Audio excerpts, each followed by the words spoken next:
Good evening. I will call the City Council meeting to order. It's 5:04 p.m. City Clerk, may I have a roll call, please? Yes, Your Honor. Councilmember Gerson? Present. Councilmember Kaji? Here. Councilmember Kalani? Present. Councilmember Lewis? Here. Councilmember Matucci? Here. Councilmember Shake? Present. Mayor Chen? Present. The council will now recess to close session to confer with the city manager and city attorney on agenda matters listed under 13A, real property, conference with real property negotiator. 13B, conference with labor negotiator. A closed session on these matters is authorized by California Government Code Section 54956.8 and 54957.6. We'll return after closed session. Thank you.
know everyone's waiting.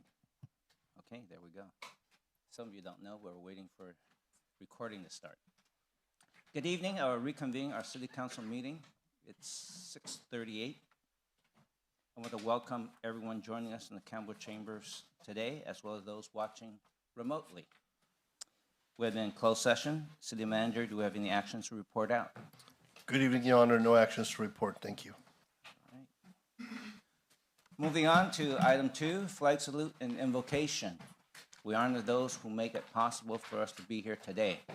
If there is anyone here in the audience who is on active duty or a military veteran, will you please stand or raise your hand so that we may recognize you?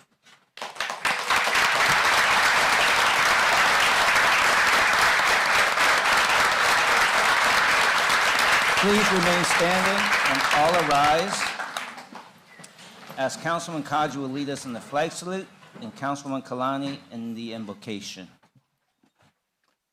Ready, begin. I pledge allegiance to the flag of the United States of America and to the republic for which it stands, one nation, under God, indivisible, with liberty and justice for all.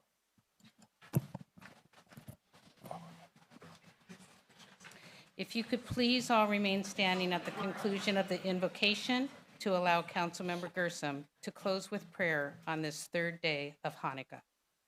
Let us pause together in silence for a moment of reflection for the lives lost and injured in Australia, Brown University, a simple birthday party in New York, simple gatherings in California,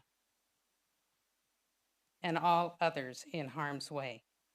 In a world marked by violence, division, and fear, and in our own community, feeling the strain of harsh words and hardened hearts, we ask for wisdom greater than our own.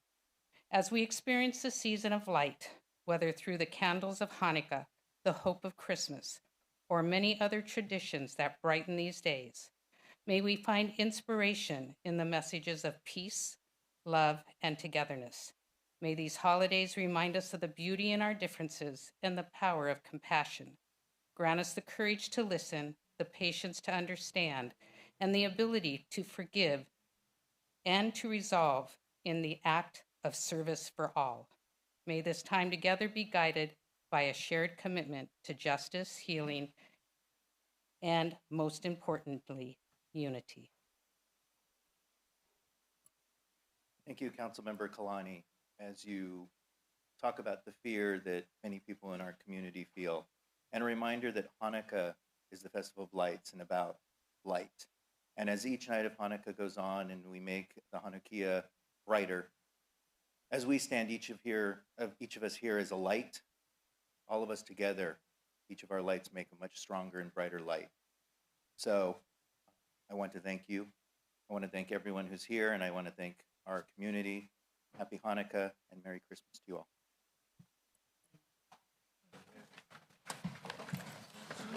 Thank you all. It is with great pleasure that I welcome the Torrance Civic Chorale and Jazz Singers to our council chambers this evening. A wonderful holiday tradition. This group of talented singers is here to give us a sneak peek of their upcoming holiday concert on Saturday, December 20th at 5:30 p.m. at the James Armstrong Theater. Dr. Ed Trimus, the artistic director of the chorale, is here to lead the singers in some musical holiday cheer. Ed, thank you for joining us. We're excited to have the chorale and jazz singers here tonight. You're up.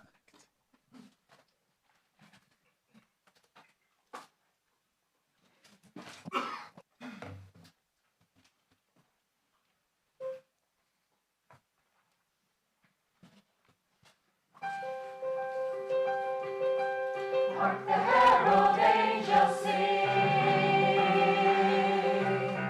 glory to the newborn King. Peace on earth and mercy mild, God and sinners reconciled. Joyful all ye nations,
Thank you, Torrance Civic Chorale and Jazz Singers.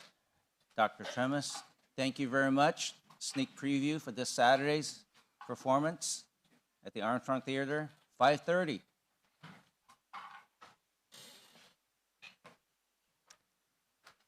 Moving on to announcements, withdrawn, deferred, and/or supplemental items.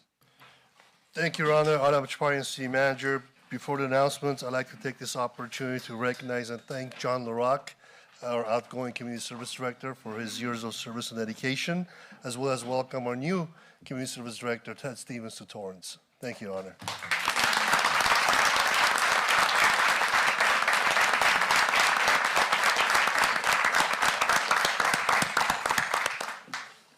All right. Yes, thank you both, and coming in the perfect attire tonight. Yes, sir.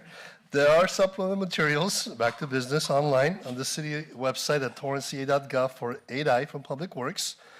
Adopt categorical exemption under California Environmental Quality Act CEQA Section 15303 to approve Second Amendment to the Goldsworthy-Disalter site lease agreement with Water Replenishment District of Southern California and waive permit fees. 8O from Finance and Government Operations Committee to accept and file fiscal year 2025-26 first quarter budget review report and to approve proposed program modifications, appropriate funds. 9A from Community Development to conduct public hearing and consider adoption of resolution. And 10C, Finance and Government Operations Committee, discuss and provide direction regarding fiscal year 26-27 operating budget and capital improvement plan priorities. Thank you, Your Honor. Thank you. I'm going to go back a little bit. Once again, Mr. Stevens, is anything you want to share with us? I believe yesterday was your day one. Should you want to? Sure, I'll keep it brief. But yes, I'm very excited to be here. This is an amazing city. I'm very honored and humbled to be joining this team. There's very good reputation to this city and to this team coming in here. I heard from a lot of people, and they're just saying what an amazing team this was here. So I'm really excited to be here. Hopefully I can continue the great work that the department's been doing under John's leadership the past couple years, and just looking forward to serving the community and serving you all. Great. Thank you. Thank you, John, and thank you for coming to Team Torrance, Mr. Stevens. Moving on to council committee meetings and staff announcements. Whoa, I got carried away. Moving on to item 4, I'll take a motion to waive further readings of resolutions and ordinances after number and title. Motion to waive further readings. Second.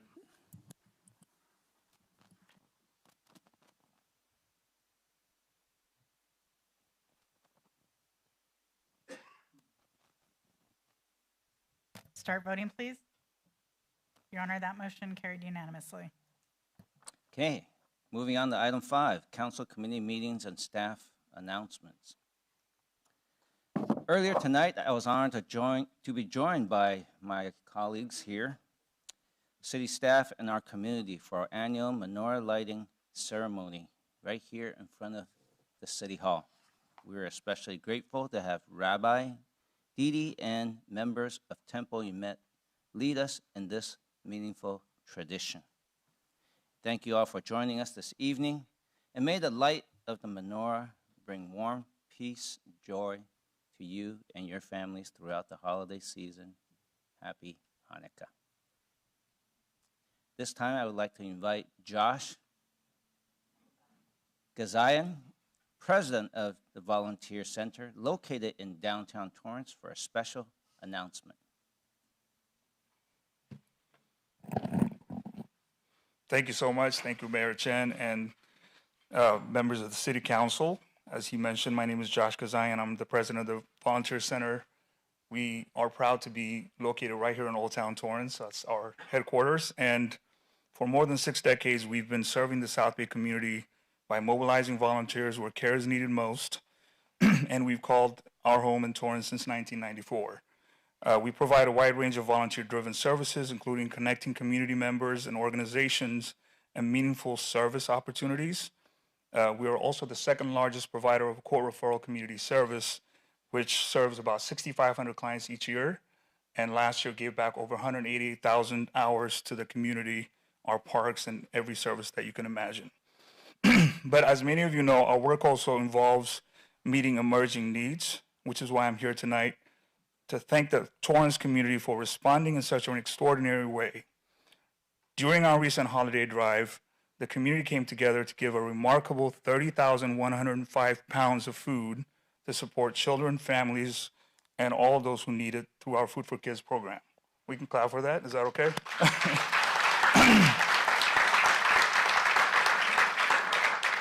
Just for reference, that same effort last year brought in about 11,000 pounds, so it's triple the amount that we normally get in this time of the year.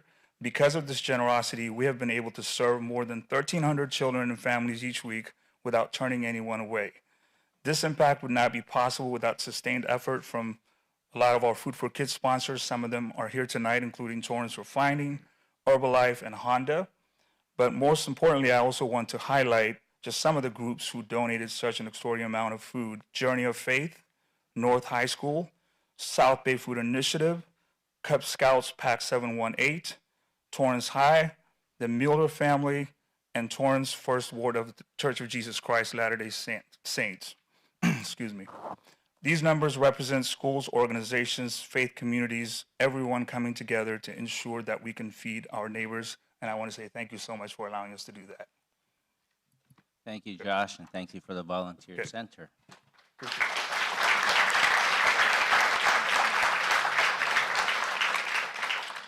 And once again, their website is volcenter. That's a VOLCENTER.org, or you may contact them at 310-212-7997. I would like to invite the Social Services Commission Chair, Karen Pryor, to the podium to share the details of the 2026 homeless count. Karen? Good evening, Mayor Chen. Thank you. And good evening to the City Council and all you festive people up here. My name is Karen Pryor. I am currently the chair of the Social Services Commission, and I'm here this evening on behalf of the Commission to invite the Torrance community to volunteer for the Greater Los Angeles homeless count. The data collected at the count helps organizations advocate for the unhoused and allocate resources. The Torrance count is scheduled to take place on Thursday, January 22nd, 2026, beginning at 8 p.m. at the Ken Miller Recreation Center.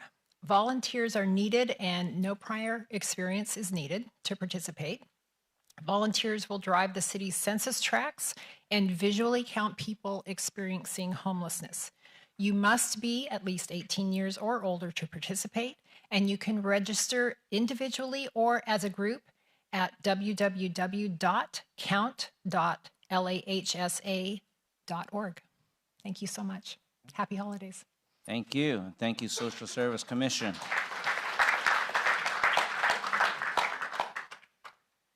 Moving on to community matters. Let's see. City Clerk, we have items 6A, 6B, and 6C. They're all for resolutions for retirees. So I'm going to recommend that you read the resolutions for all three sequentially, and then we will take one motion to adopt and approve. Yes, Your Honor. The first is resolution number 2025-74, a resolution of the City Council of the City of Torrance, California, honoring Mark Simons upon his retirement from the city after 39 years of service. The next is resolution number 2025-75, a resolution of the City Council of the City of Torrance, California, honoring Rhonda R. Cleveland upon her retirement from the city after 39 years of service. And the last is resolution number 2025-76, a resolution of the City Council of the City of Torrance, California, honoring Lenora Duncan upon her retirement from the city after 29 years of service.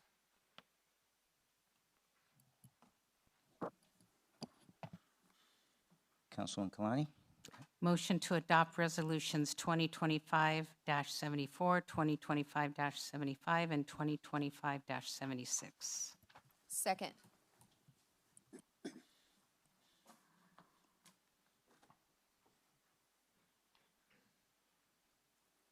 Start voting, please. Your Honor, that motion carried unanimously. Thank you. Item 6D. Tonight, we have the opportunity to recognize a valued community partner whose continued support has a meaningful impact on public safety and emergency preparedness in Torrance. The Torrance Refining Company has been a longstanding supporter of the Torrance Fire Department's Community Emergency Response Team, or CERT program, helping to ensure that this important training remains available to our residents. At this time, I'd like to invite the Torrance Fire Department's Senior Fire Prevention Specialist, Daniel Singleton, to the podium to recognize the Torrance Refining Company, and then invite Alex Holt and Jaswina Lafayette to join us at the podium following his remarks. Mr. Singleton.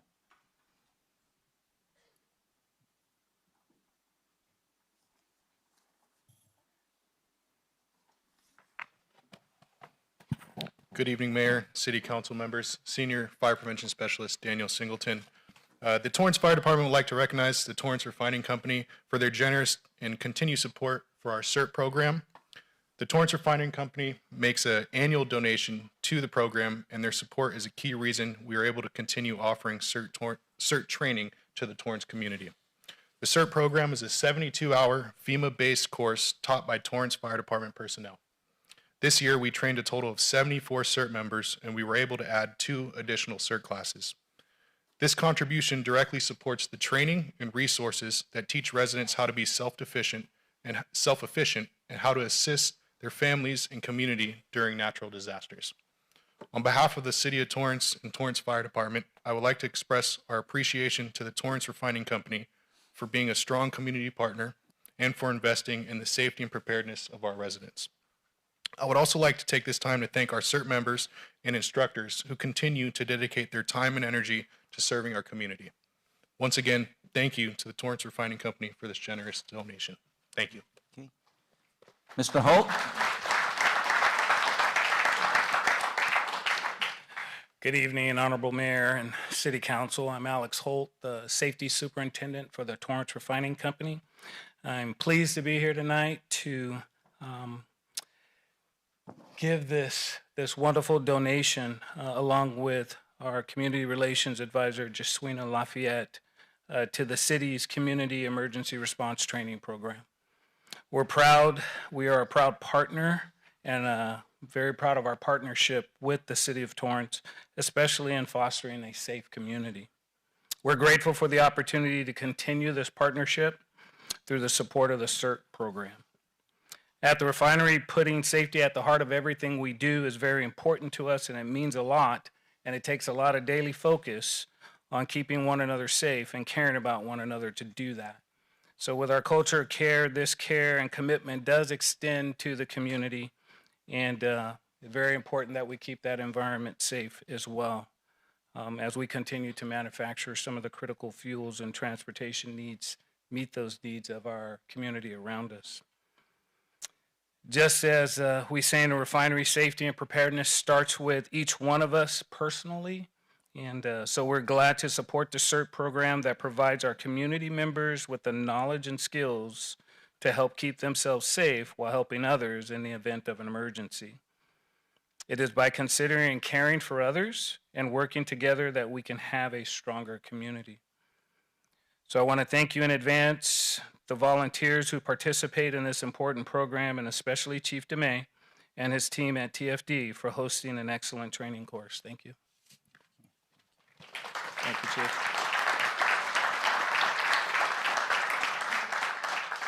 Yeah, at this moment, I think Alex has a check to give Mr. Singleton, so maybe we should have a photo with them two together since they're 2 separate items. Both of you. Yeah. There you go. Pretend that's a big check. The number is big.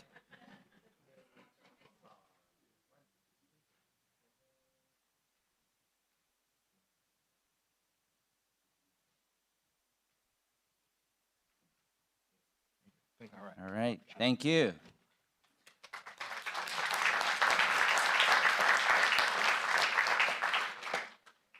Next item, looks like some people may be coming back up. In 2010, the Torrance Police Department, in partnership with Torrance Unified School District, developed a leadership program to assist our youth in preparation for their journey through high school and into adulthood.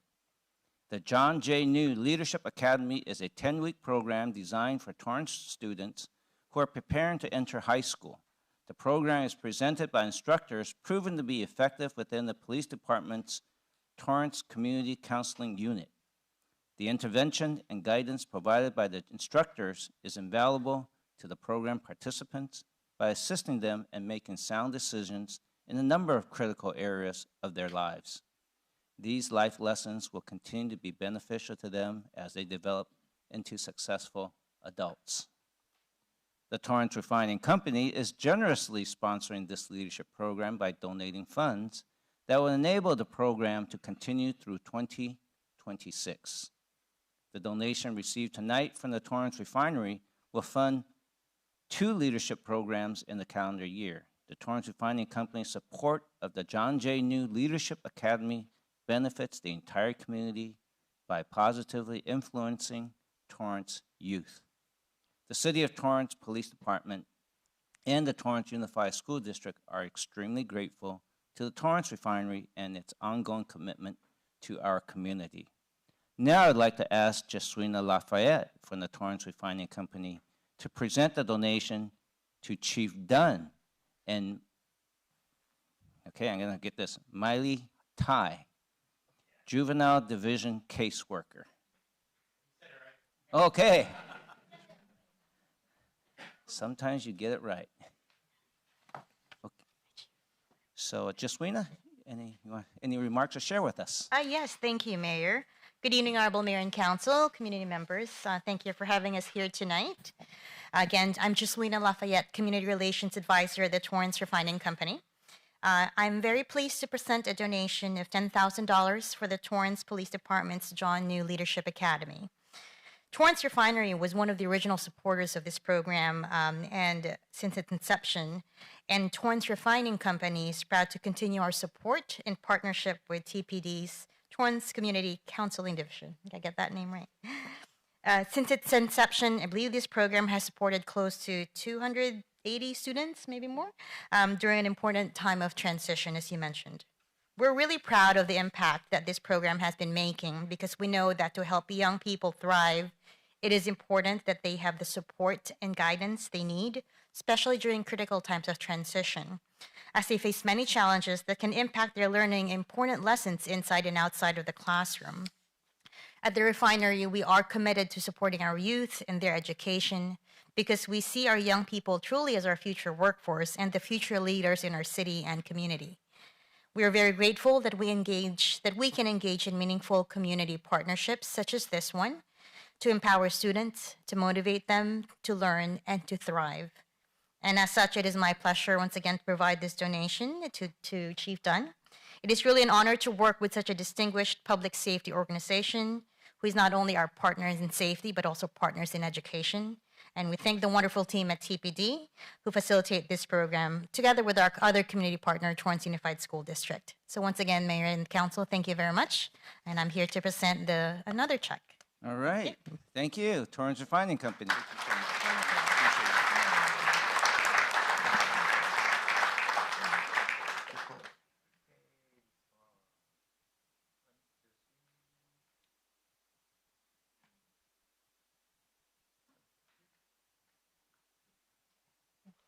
All right. Thank you so much. Thank you, Jeswina, Alex, and Torrance Refining Company. In addition, I also thank you every time I take a flight for business. I know you guys provide jet fuels as well. All right, so we have a lot of football players here tonight.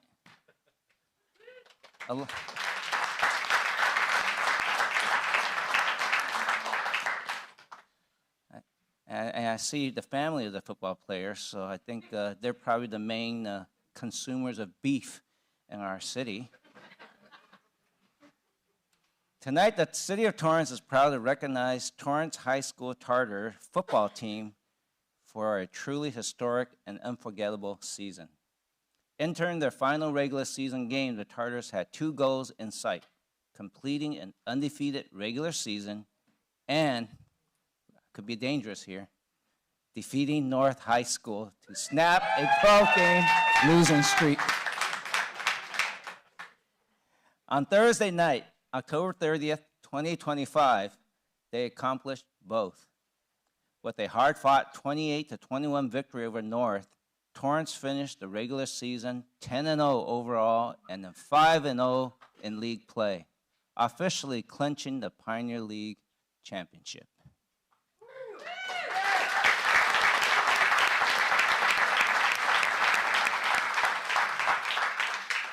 This achievement marks the first league title for Torrance High School since 2011, and even more significantly, it represents the first undefeated regular season in the long history of Torrance High School football. The Tartars are also only the second team in Torrance Unified School District history to complete an undefeated regular season. Throughout the season, and especially in that championship game, the team demonstrated resilience, determination, and composure, responding to adversity and delivering when it mattered most. It's a testament to the dedication of the student athletes, coaching staff, school leadership, families, and the entire Torrance High School community. On behalf of the City Council and the City of Torrance, we congratulate the Torrance High School Tartars football team on an extraordinary season, an undefeated record, and a well-earned Pioneer League championship.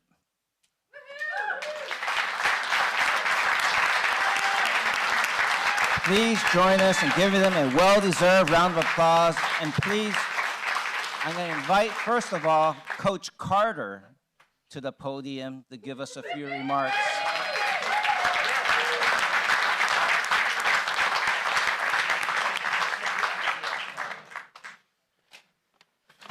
Thank you, Mayor and council members, for having us today. Once again, thank you for this honor. Congratulations to our players, our coaches for this season. Going 10-0 wasn't an easy task. I think the biggest thing that I'm proud of is, when you feel like you got everything in front of you and you have it all, sometimes, you can get complacent and kind of take a step back when it comes to achieving things that are bigger than us. And the one thing that I'm proud of this team is, they took it week by week, standing strong on what they believe in, counting on each other and showing up every day, wanting more for themselves. And that's how the season went for us to achieve 10-0. So big shout out to the players, first and foremost, for trusting us coaches, that showed up every day, put in the time and effort to get the guys ready. And once again, shout out to the players also, showing up every day, taking care of their schoolwork, and be able to come to the field and put their time and effort into being great players and students at the same time. Again, it's always an honor to be here. This is our second time here. A couple years ago, we was here after a championship win, and we're proud to add another stamp to our football program by achieving this honor and accepting this honor today by being a 10-0 football team and also Pioneer League champion. So thank you again. Thank you, team. Thank you to the coaches. Thank you to our administration, Mr. Gurgis and Mr. Hall. And thank you to our families for our support. And thank you to all the community members that support us this year. It was great, seeing everyone in the stands cheering on our players. The energy was felt, and that energy was used in the games to be able to achieve this great honor. So thank you again for having us, and go Tartars. All right. Stay there.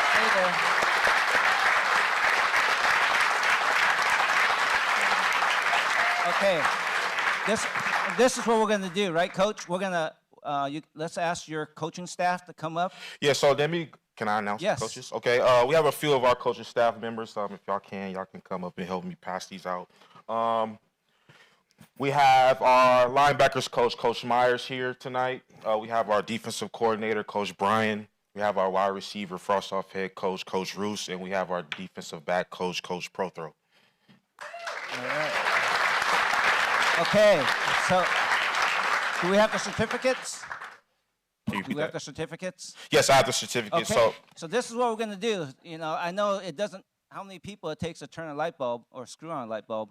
So we're gonna recognize each of the players that are in the chambers today individually, and the coach is gonna call out their names, and they will come up and receive their certificate.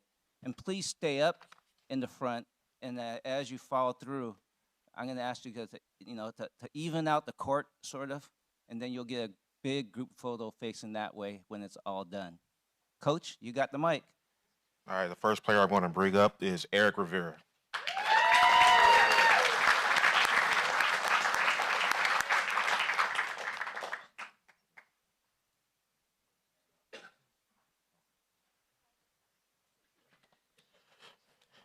Second player, Joseph Suazo.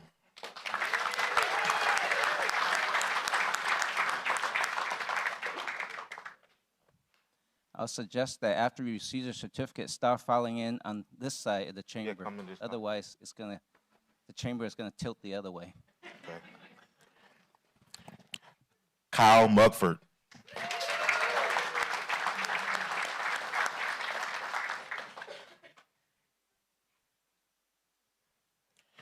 David Navarez.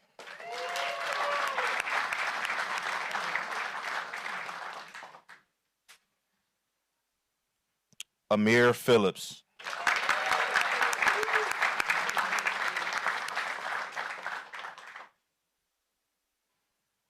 Justin Rivas.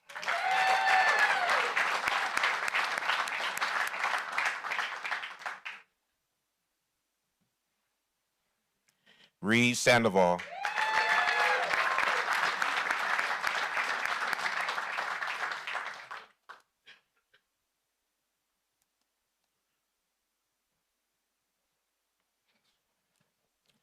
Matthew Silverman.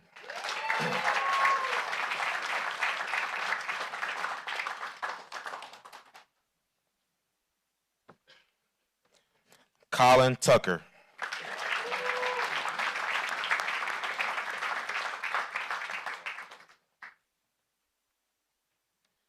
Gibson Turner.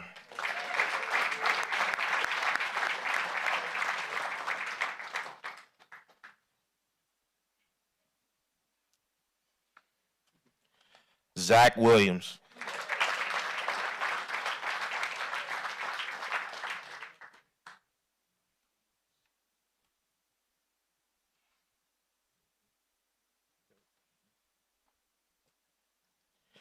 Nick Mills.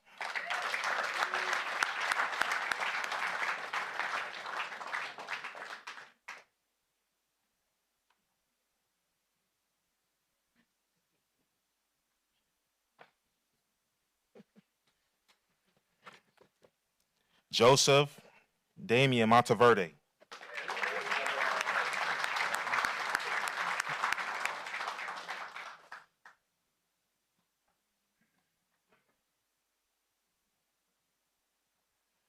Gavin Monteverde.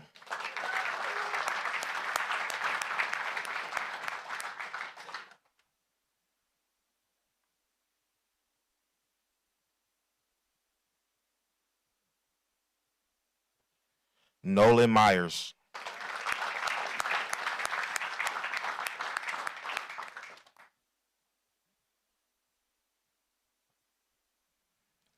Frederick Klein.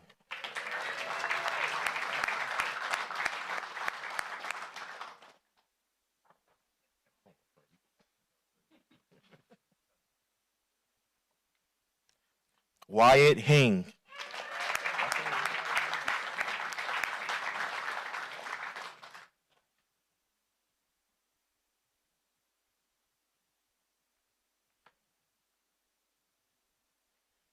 Chase Heinrich.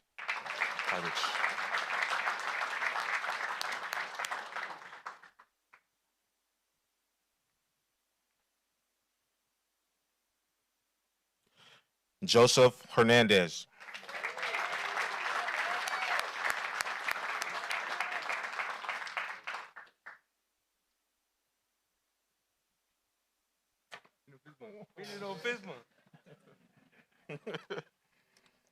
Kai Green.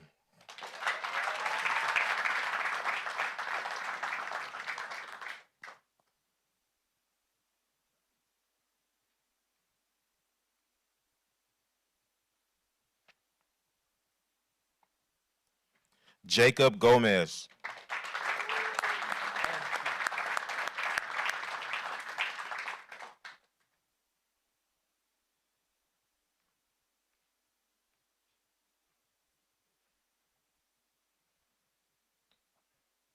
Sonny Gomez.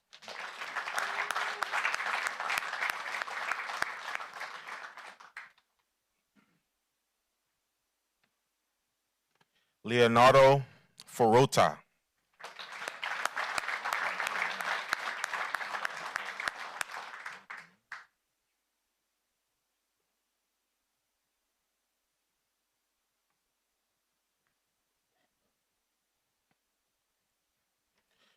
Koa Fanua.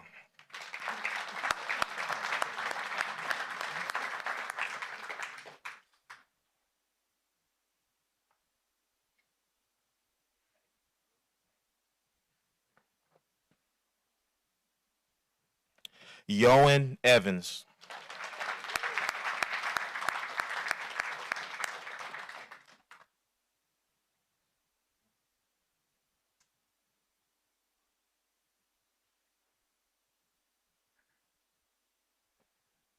Elias Emerson.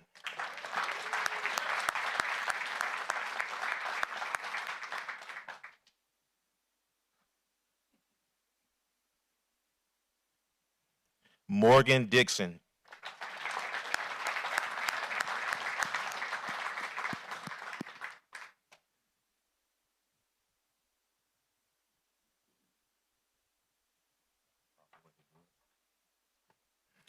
Irvin Combs.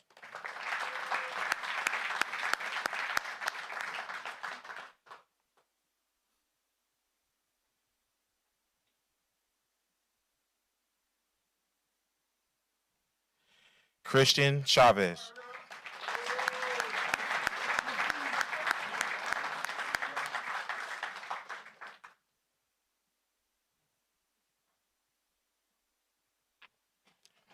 Ashton Bradley.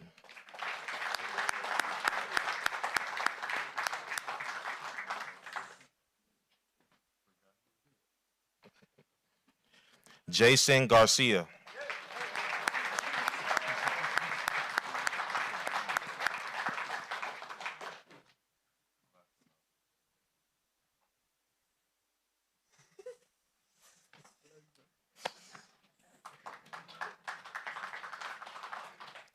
Royce Gibbs.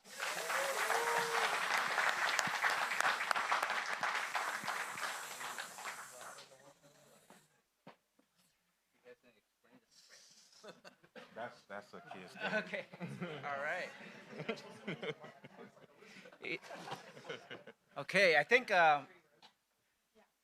what some of you can do is some of you can file in this way, so some of you can hop on here. Can we do 3 rows? We're gonna have to do three rows to get them in the shot. Get some some take a knee. Have some come through here. Yeah. Some of y'all come here. Yeah, tighten up a little bit. We're going to fit as many here. I'm going to ask the elected in the back, please stand, or any staff that's back here, you can stand. But you may be blocked anyway. I'm going to ask Coach, not Coach, I almost call him Coach Gerges. I'm going to ask the principal, Mr. N, the assistant principal, to come up too.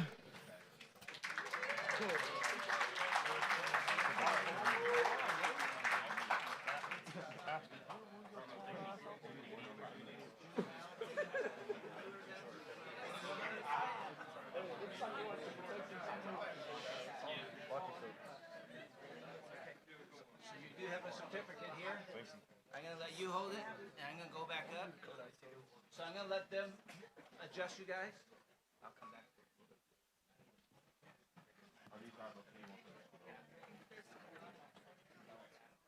Don't do that. Do you want Jacob, come on this side. I have to try to get really, really close.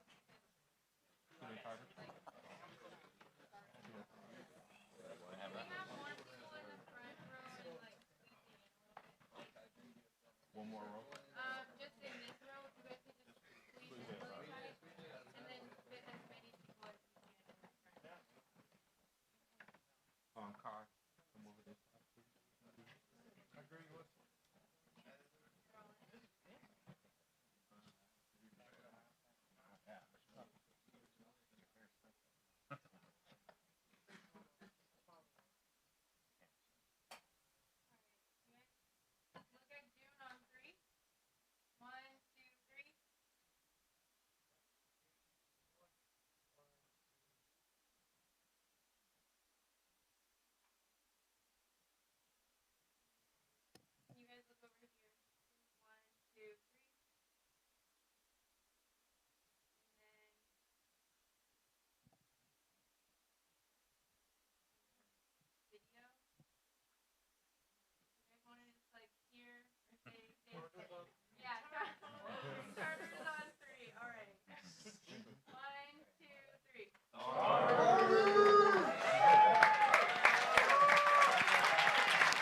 Okay, don't move. Don't move yet. I think don't move.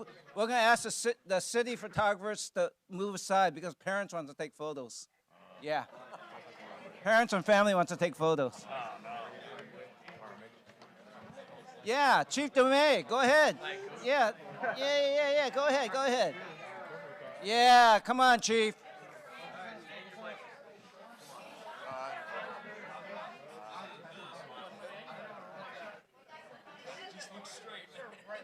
Okay, we have 3 people here who's joining the students. We got Fire Chief Dene, Councilman Gerson, and General Service Director Shant Murgadichian, all Torrance High graduates.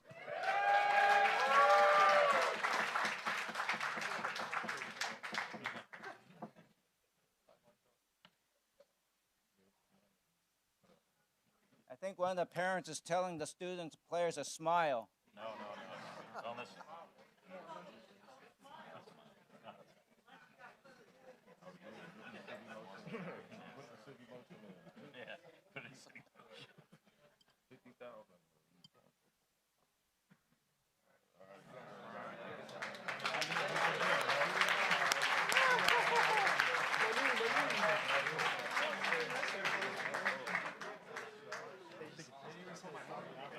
Appreciate you guys.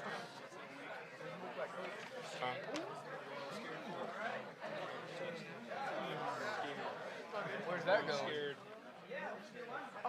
Good job qualifying for CIF playoffs. Don't bring it up.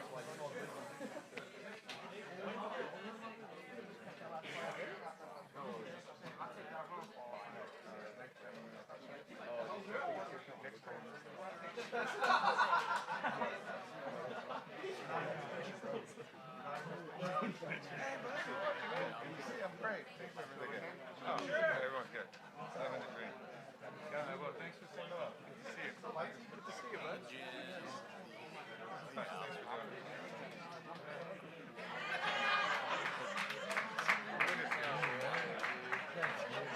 We'll be back next month. Black football. Winning in a row championship. There it is. So we'll be, I think, January 13th. See you guys do it again, huh? Let's go. Oh, yeah, we're gone. Hi, bud. Yes. Oh. Let's talk soon. See you soon. I was wondering what that was. All right. What are these guys doing? Oh, they can't go out. Congratulations. Congratulations. Hey. Yeah. Okay. Until next year. Okay. We'll be back next month. That was really nice. Thank you. We'll see you soon. Yes, sir.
All right. Let's ask everyone to get seated so we can start the rest of the meeting.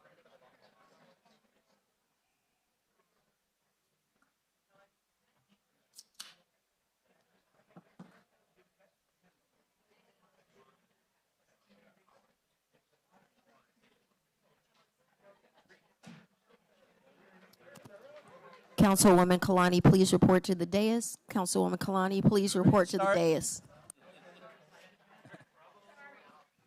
Attention Kmart shoppers. We have cleanup on aisle 2. Okay, will everyone please get seated? We're going to start the meeting.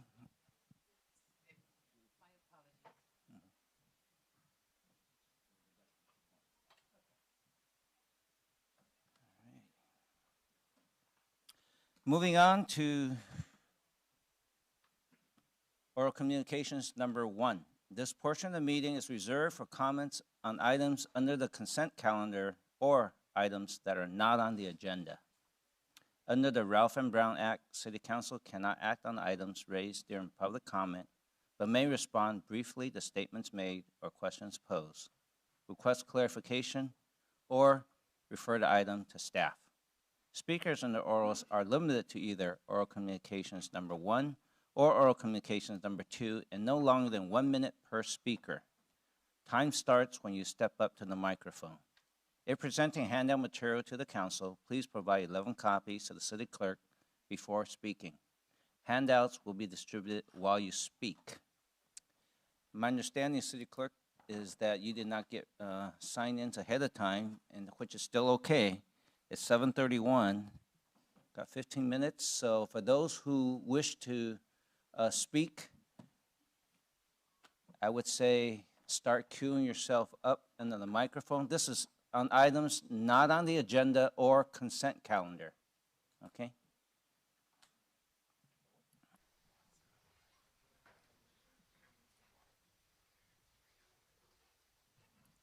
Go ahead, sir. Yeah, my name is Rob Catherman. I'm one of the elected directors of the Water Replenishment District, who has been your partner at the Torrance desalting facility over at your maintenance yard for over 20 years now, and it has been a wonderful partnership. You have been a terrific landlord. Your staff have been wonderful operators managing our facility for all these years, and as you know, we are now underway planning and about to construct a $176 million expansion to double the amount of salty water we're going to extract out of the ground and to provide drinking water for the residents of the city of Torrance. So I just want to thank you for all of your efforts this evening.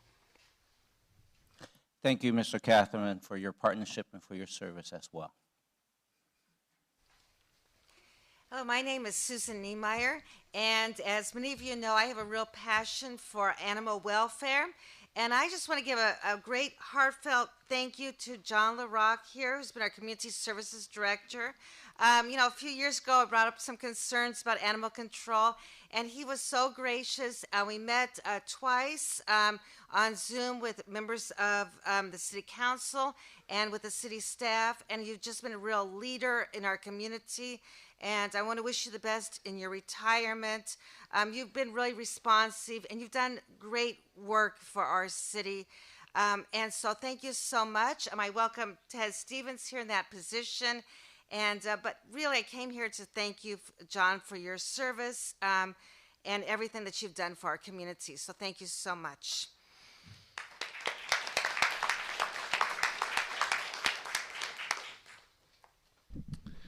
Hi, my name is Adam Schwartz. I want to talk about the facade improvement program of the city. Talked to you a few months ago. I was so enthusiastic about going through the program, trying to make it work. Even if it could save me $1, I would have gone through with it. Tragically, the program just simply doesn't pencil out due to an ill-fitting state requirement of prevailing wage. If there's no way for this program to get around that requirement, I just don't think that it is viable, which is tragic. I really, really, really wanted to be the first one and to kick this program off, but now I understand why it hasn't worked out for anyone so far. So I think that ultimately it's kind of a false promise that the city would keep this program going. I hate to say it, but that's the reality that I've experienced. So wanted to report that.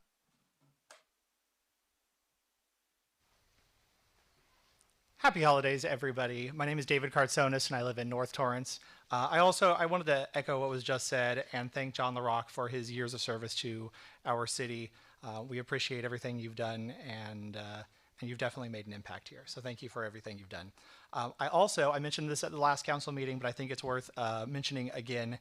I appreciate the Torrance tradition of Santa visiting our streets. It's a labor of love by the officers and volunteers involved, but it is a labor nonetheless. So it's important to specifically thank those responsible. Although it is on Torrance streets, it is entirely paid for and operated by the Torrance Police Officers Association, the Torrance Police Foundation, Robinson Helicopter, and Van Lingen Towing. So I think we owe them all a debt of gratitude for bringing this great tradition back to our city. Thank you.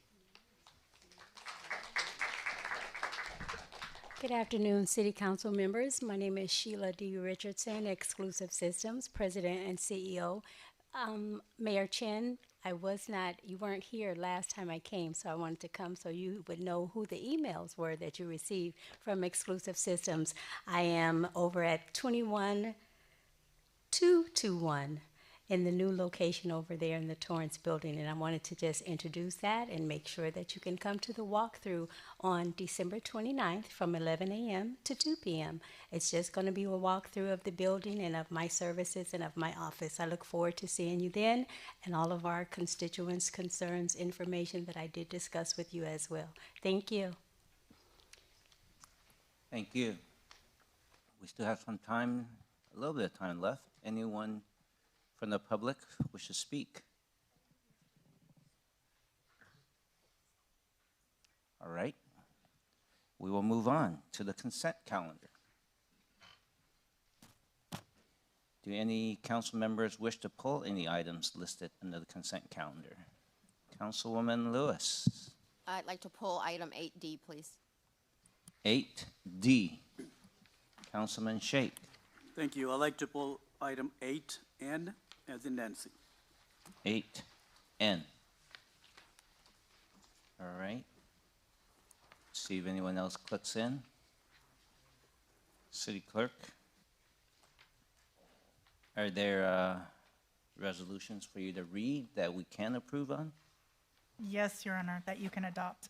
Resolution number 2025-69, a resolution of the City Council of the City of Torrance, California, amending resolution number 2018-110, setting forth changes regarding the hours, wages, and working conditions for the city treasurer effective July 14th, 2026, and ordinance number 3962, an ordinance of the City Council of the City of Torrance, California, amending Article 7, enforcement of Chapter 1, Division 5 of the Torrance Municipal Code. Is that it? That's it. Okay. I just want to make sure. So I'll take a motion to adopt items in the consent calendar with the exception of 8D and 8N. Motion to approve the consent calendar in its entirety with the exception of 8D as in David and 8N as in Nancy, and adopt resolution 2025-69 and approve ordinance 3962. Adopt ordinance. Adopt, forgive me. Thank you. Second. Start voting, please.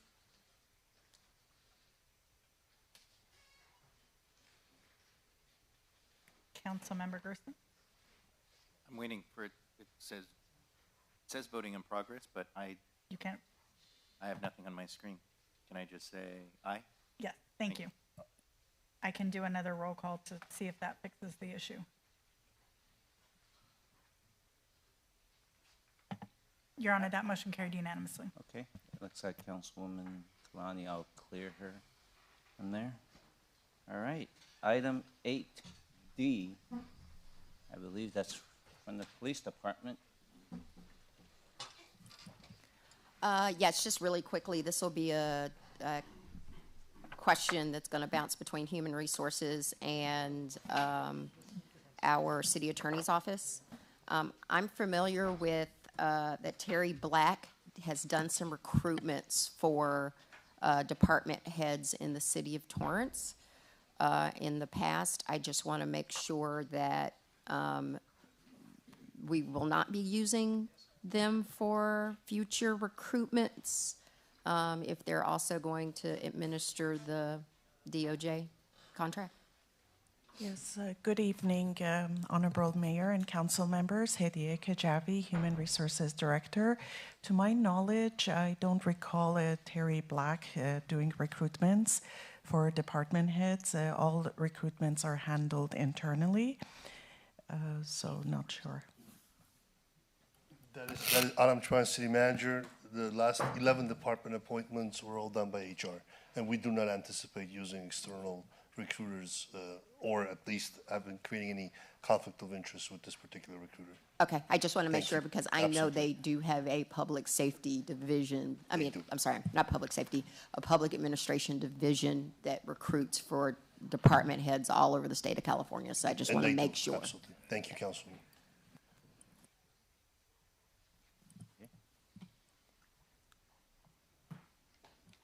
You want to make a motion, Councilwoman? And with that, I make a motion to approve item 8D. Second.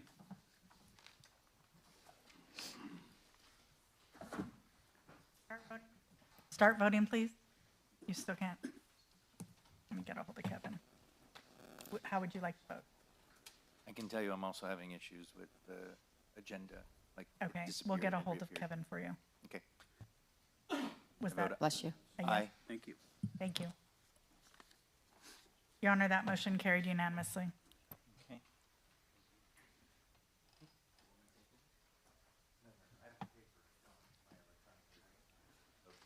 Okay, we'll go to item 8N. Thank you.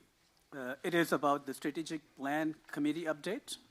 On November the 13th, 2025, the Strategic Plan Committee held a meeting to receive an update from city staff on several items of business. The strategic plan includes 11 strategic priorities, 57 goals, and 249 sub-goals. 95 sub-goals and strategic, while 154 are operational. During the period of April 1, 2025 and September 30th, 2025. 41 sub-goals were accomplished, including 14 strategic and 27 operational. The number of items in the achieved category increased from 168 to 209, which is about 84% of the 249 sub-goals. The status of all goals are publicly available on torranceca.gov under Achieve It. The Strategic Plan Committee concurred with staff's recommendation to accept and file this strategic plan update. As chair of the Strategic Plan Committee, I'd like to thank all of the involved city departments and staff for their work. The committee's recommendations is included in today's City Council meeting for your reference. Thank you. Thank you. Did you want to make a motion? Sure. With that, I like to make a motion to approve item agenda 8N. I will second.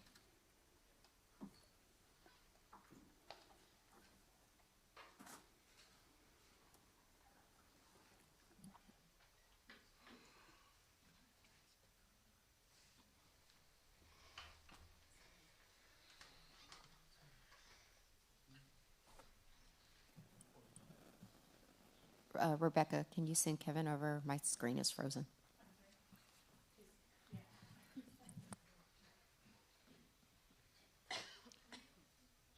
After this vote, Can we you will see me, take a 10-minute break just to make That's sure all our computers are operating.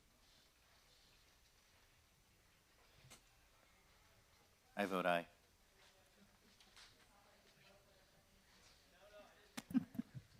Okay, thank you. It's that elf in the system. That motion carried unanimously. All right. Let's have a 5-minute break, no longer than 10. I know what we typically do. We just want to get the system up because we got a lot of people waiting in here. You can try to get the system going.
We have returned from our break, and looks like all systems are operational.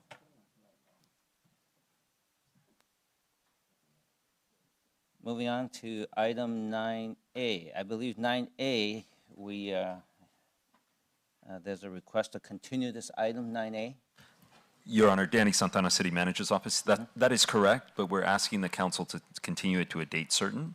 Okay. Of January 13, 2026 at 6:30 p.m. To allow or to account for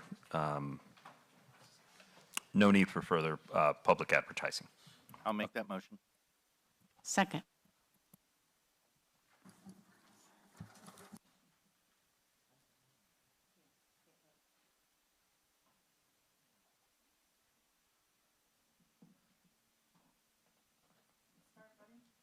Start voting, please. Your Honor, that motion carried unanimously.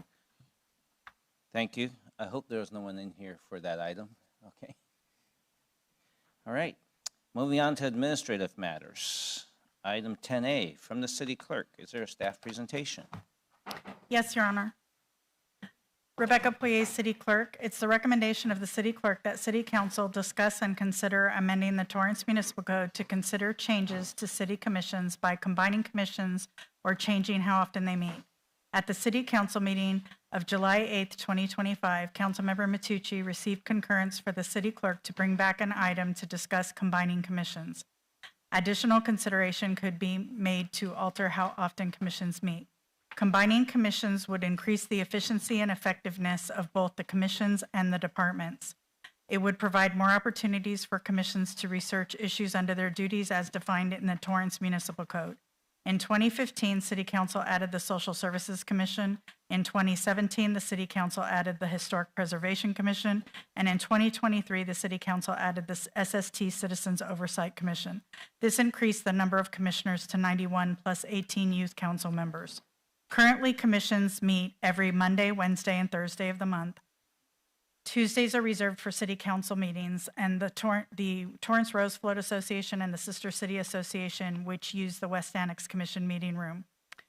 In November and December, Water Commission meetings often fall on the night before a holiday or the holiday itself, making it difficult to identify an alternative meeting date during those months. The state of California recently added a third mandate for a 2-hour financial training class for commissions or committees that have duties associated with finance. This is an unfunded mandate. The city attorney has opined that this mandate will only apply to the SST Citizens Oversight Committee. The other 2 unfunded mandated trainings by the state that the city clerk office tracks are a 2-hour Ethics AB 1234 class taken every 2 years, and a 1 hour of supervisory harassment prevention training taken every 2 years. In addition, commissioners are required to complete a 2-hour training of commission certification training every 2 years and file a conflict of interest statement form 700 annually by April 1st of every year. I collaborated with the commission liaisons to identify possible commission combinations for the council to consider. They are to combine the Planning and Historic Preservation Commissions, combine the Library, Cultural Arts, and Parks and Recreation Commissions and change the name to Community Services Commission, combine the Library and Cultural Arts Commissions, combine the Commission on Aging with the Parks and Recreation Commission, convert the Commission on Aging to an advisory committee meeting regularly at the 3 senior centers in Torrance, change the Environmental Quality and Energy Conservation Commission to meet at least once every quarter. Additional meetings may be held at any time if needed, and change the Water Commission to meet 10 months out of the year, going dark in November and December. The City Council may consider these options, consider other combinations, or decide not to combine any commissions. I would recommend any action the council takes tonight on combining commissions not take effect until July 1st, 2026. This would allow attrition during the June appointment process with certain terms ending on June 30th, 2026, and new terms beginning on July 1st. I'm available for questions. Thank you. And thank you for the staff report. I think it's a good reminder to me, at least personally, to read the part that says about commissions. Commissions and boards are advisories to the city council.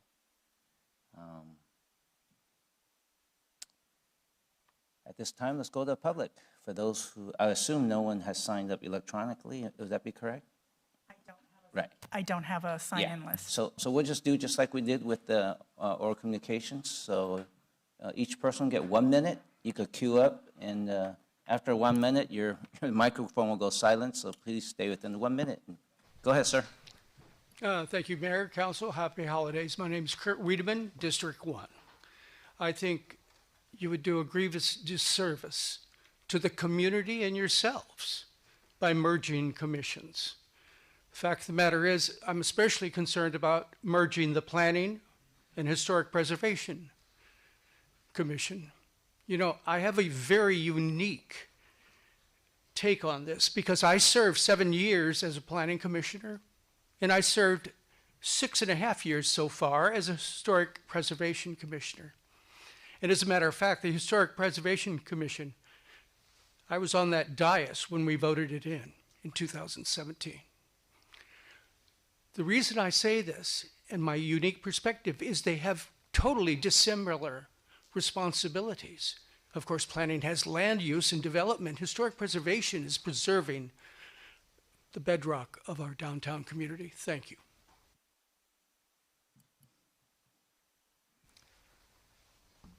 Okay, with respect to Agenda Item 10A, first, the Brown Act Declaration. While I'm recognizable as a Torrance Commissioner, I'm speaking strictly as a private citizen.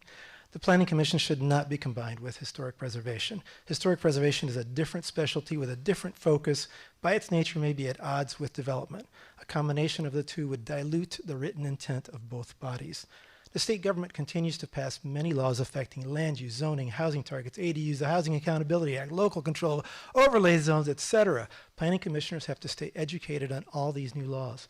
This 3-ring binder is for the December 17th planning meeting, and it only has one agenda item in it. Notice how thick it is. Commissioners need to digest this material in the few days before and get clarifications as needed from staff. This requires extensive preparation and ongoing education. Please allow the Planning Commission to retain its current focus and mission. Please don't be penny wise and pound foolish.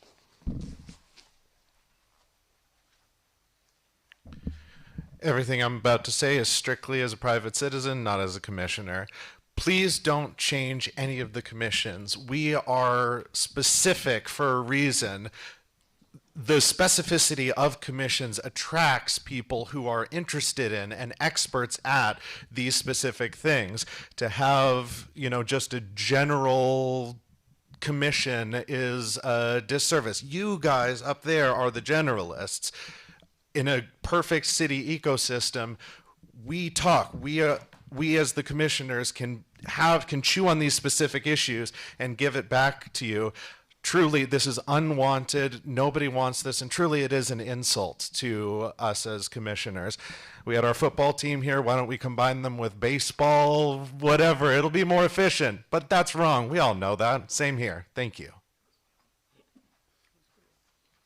Hello. Well, I'm not an expert in commissions by any means. I'm sure that there are some improvements or efficiencies that could be brought forth. I just wanted to say, as someone who aspires to be on a commission, that anytime we take away local involvement, I think that's at a disservice to the rest of the council, the rest of the city. So just wanted to encourage the council to consider that any step backwards from local involvement, I think is a bad idea, and it definitely demotivates some of the folks that do get really involved with the city. Thank you. Hello, David Cartsonis, North Torrance resident. I need to disclose I'm the chair of the Planning Commission, but I'm here as a resident speaking on my own personal accord, not on behalf of the city. I'm here to speak against any decrease in commissions. Limiting the opportunities for residents to be involved and to be heard is never a good idea. One group of city leaders that wasn't consulted before this decision were the commissioners themselves, but we're here. And if the argument is to combine commissions because they're not busy enough, I would argue that that is not a failure of the commissions, but rather a failure, with all due respect, of council of engaging the commissions. As an example, members of this body recently attempted to rename a park without the input of the Parks and Recreation Commission.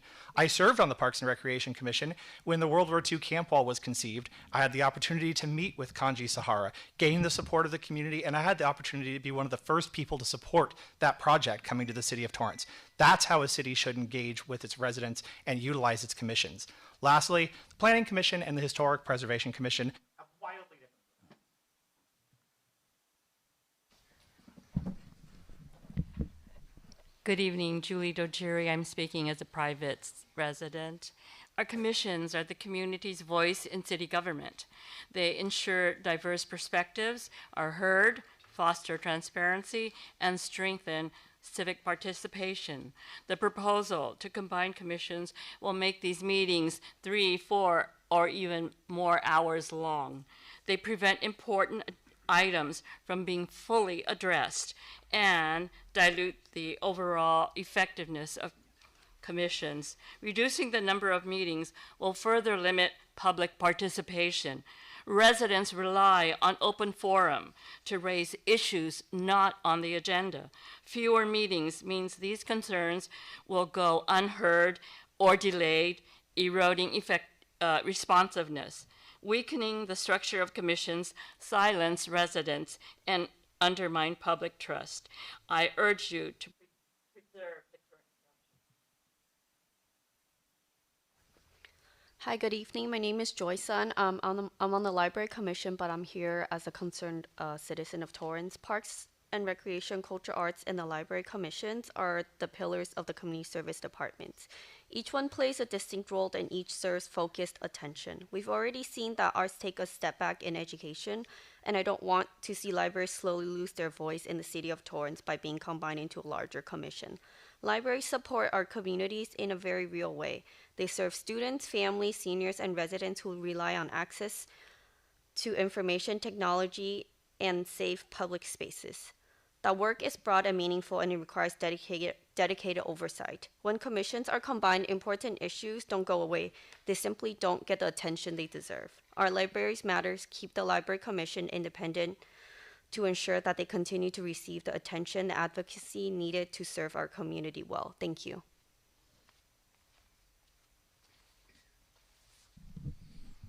Hi, I'm Mark Choi. I was a former planning commissioner, and I don't have to say this, I'm a resident thing anymore, I don't think. But so I personally would like to know how much it saves, because I am not really in favor or against, but it is very interesting because if it saves a lot of money, and if it's a question of resources, then I think it should be something that we should consider, maybe with greater information. Because if you told me that the city would save hundreds of thousands of dollars, combining the commissions, I think that'd be very interesting. And also, like in terms of staff, I know the staff support. When I was a planning commissioner, there's a lot of staff here supporting it late into the night, right? And so I'm assuming all the other commissions get that similar support. And so that is something that should be looked at. I think it should be looked at and looked at heavily. Thank you. Hi, my name is Isabel Schwartz. I'm speaking today as a private citizen. By population, Torrance is the largest city in the South Bay. It is the 8th largest city in the county. It is the 43rd largest city in the state and 205th largest in the country. There are so many perspectives throughout our city and needs. And commissions allow members of the public to be engaged with our municipal process, to reach out to their circles, to get more information to provide to you as the council. By removing or consolidating commissions, you are removing members of the public and their ability to provide information and input to you. And I think that is a disservice to the members of this community. So I encourage you to keep commissions as they are so that we can continue to have public engagement as we currently have it.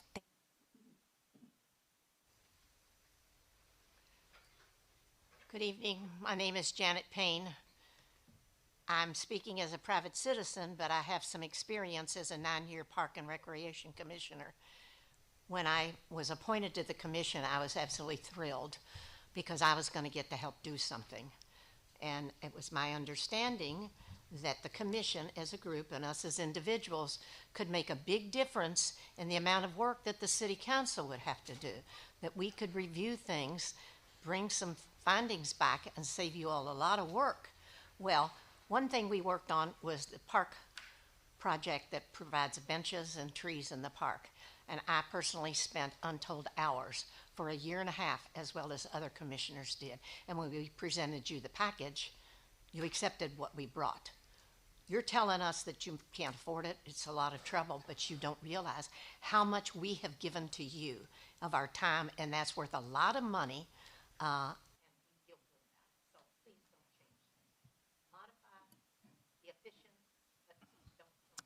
Thank you. I would say that healthy communities rely on civic participation, where members of the community can come and have conversations and have dialogue and really talk about the issues that affect us face to face and bring people in to share that conversation. We all know that we've got these social media groups in Torrance, competing different groups with a liberal bias or conservative bias, and we get onto social media and people in the public are going back and forth at each other with little paragraphs. You know, we've all done that, but we really thrive as a community when we are together in a room discussing issues that affect all of us, where we share concerns. And I think that's the beauty of the commissions, that you're bringing in the citizenry of the community to have meaningful, real communication, and let's value that. Thank you very much. Hi, my name is Rosie Mayfield. I am a commissioner of Parks and Recs, but I am speaking as a citizen of Torrance. I don't think any of these commissions should be combined. There's 7 members on each commission. That's 21 people that have to have one meeting, and we have different topics to discuss. People have different expertises, and to be able to do that and do it well for each subject, like the library, and then you've got cultural outreach, and then you have parks, doesn't do justice to any of those services. So I recommend we don't change anything, and I appreciate your time.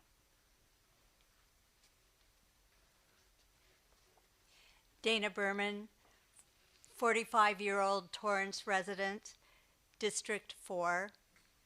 I think that the commissions should stay in place. The people that are on the commissions work really hard and do a lot of research and check things out so that they can present things to the council. So a lot of the work is already done. Many of them are experts in their field. For instance, on the Library Commission, 3 of the people on that commission have been librarians. One is currently a librarian. They are invaluable, not just in the Library Commission, but in every single commission. There are experts to bring you the information and make the community involved. Thank you. Anyone else from the public wish to speak? Please step up to the microphone.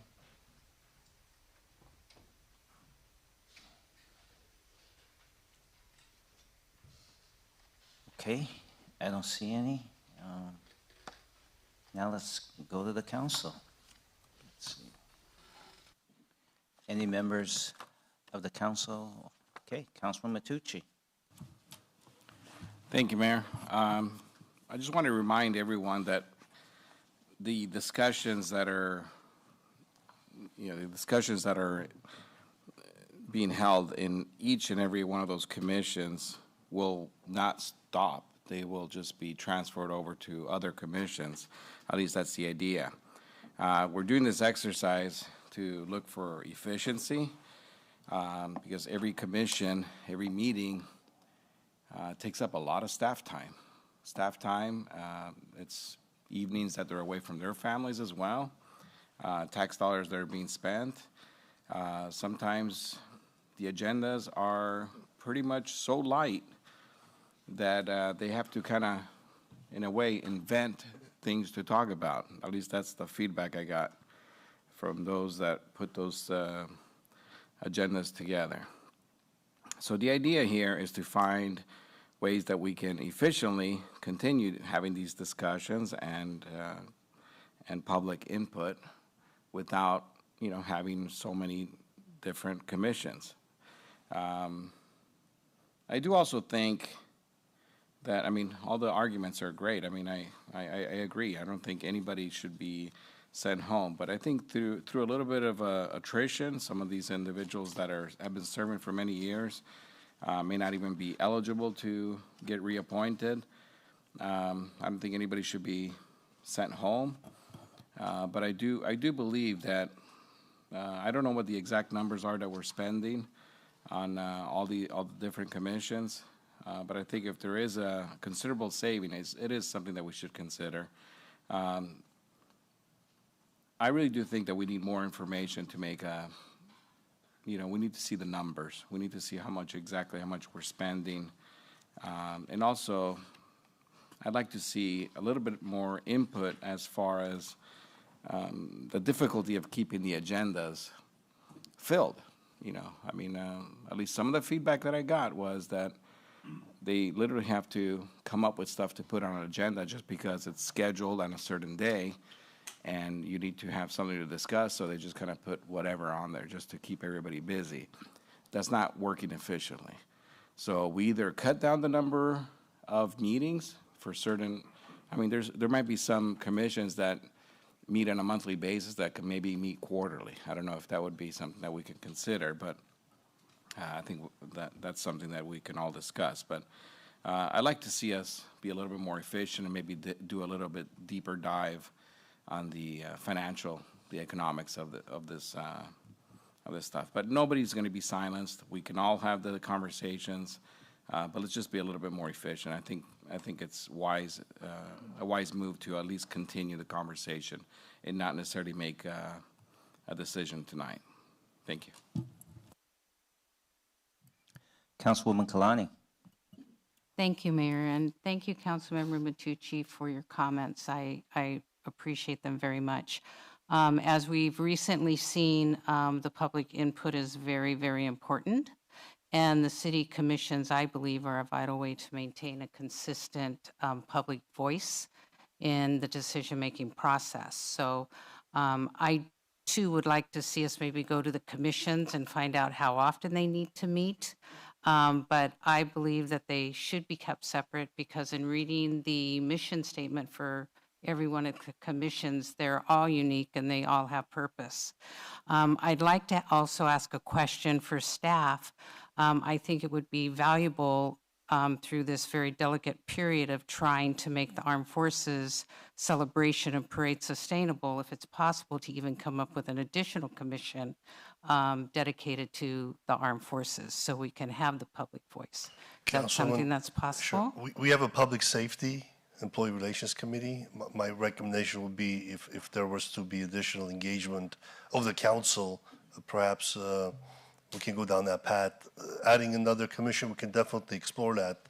It'll just be very single topic focus, but definitely within the purview, just a matter of time and staff resources. Right. If it's possible, I'd like to see that happen. Just because, anything is possible with council okay. direction. All right. Thank you. Just because it seems it's a very important matter to the community. I'd also like to see its involvement advertised a little bit. Get involved with your city, something to that effect, so that we get more applicants as well. Yeah, those are my comments for now. I'll wait to see what everyone else has to say. Thank you.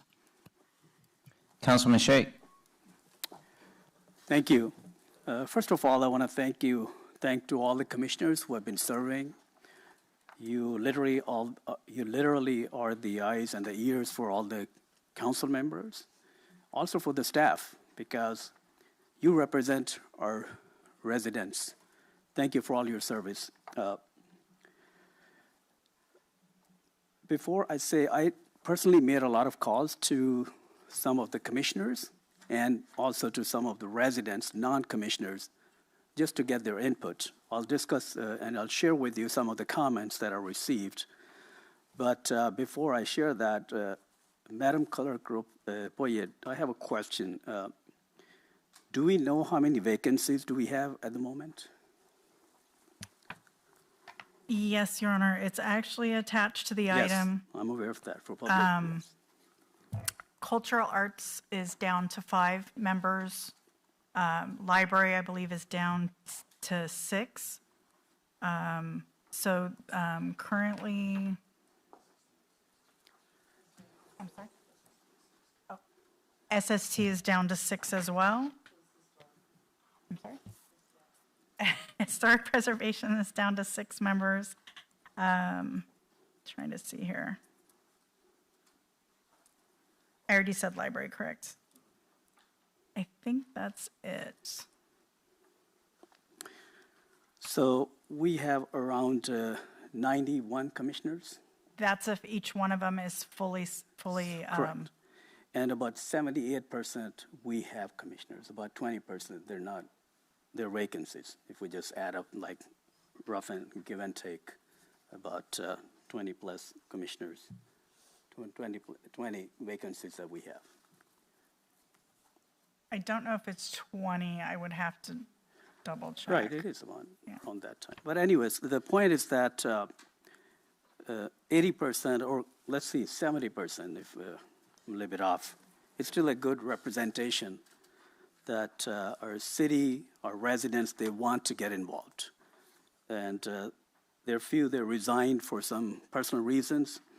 And there are a lot of other residents, they're looking forward, they're asking us to, that they want to join for the commission when we're going to open for more commissioners. How many times in a year do we ask for applications? We only ask on an annual basis. I advertise in the Daily Breeze. I advertise to all the HOA presidents to put in their newsletters.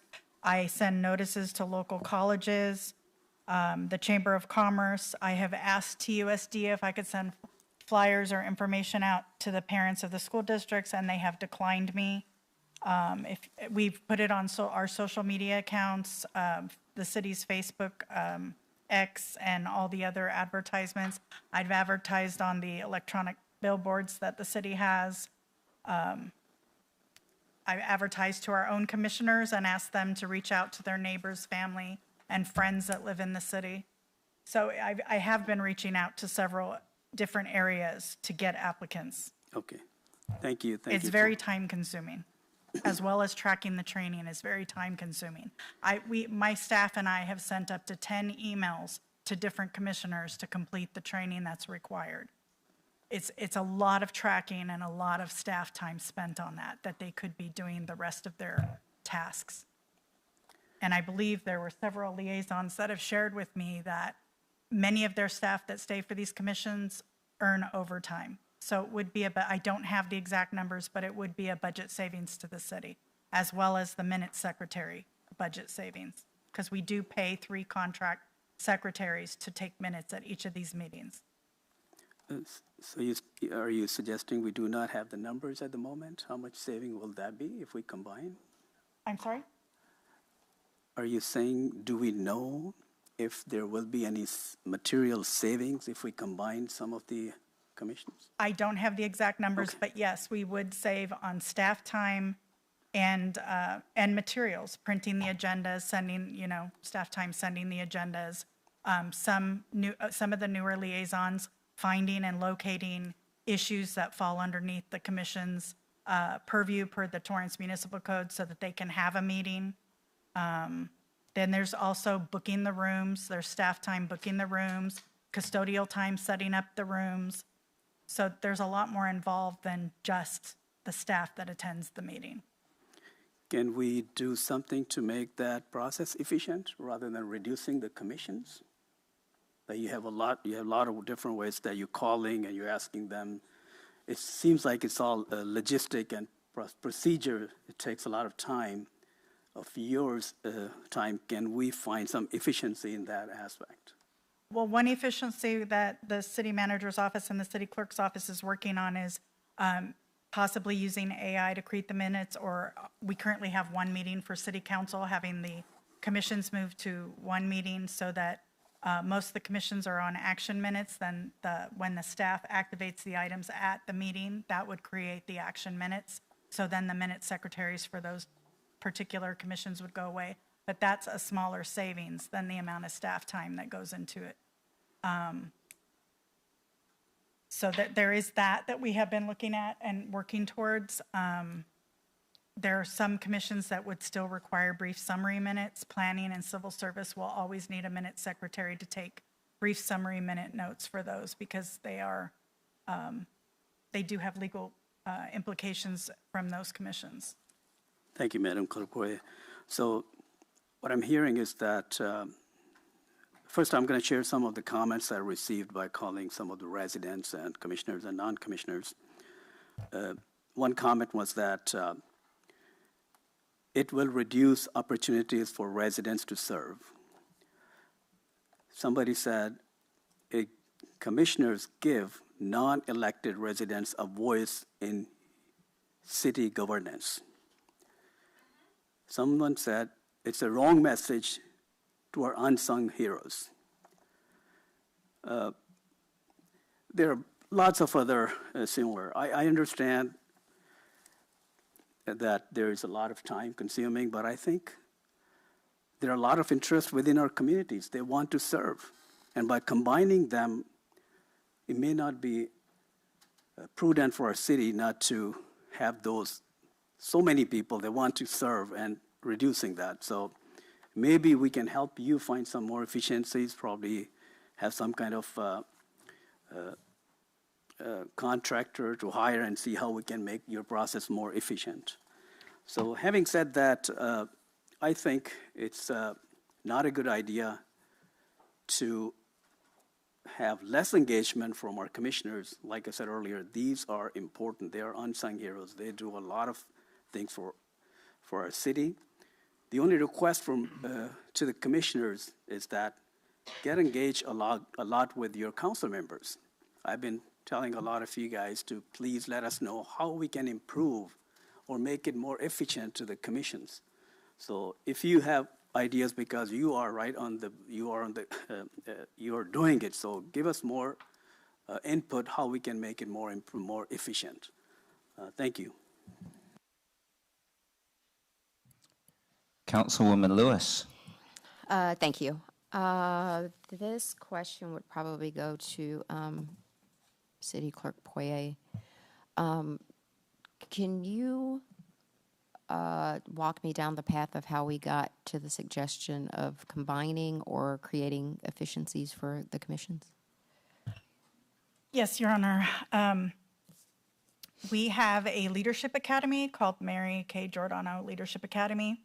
One of the projects of one of the teams on that, in that academy had researched commissions and had brought forth recommendations to make changes to commissions and combine commissions. I had brought those suggestions to City Council at a prior meeting, and at that time, you did not, well, there was one commission, two commissions combined, but we undid that.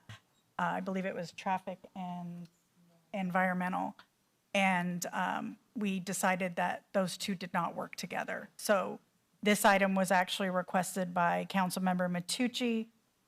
He received concurrence from all of the council to request me to bring this item back for consideration. The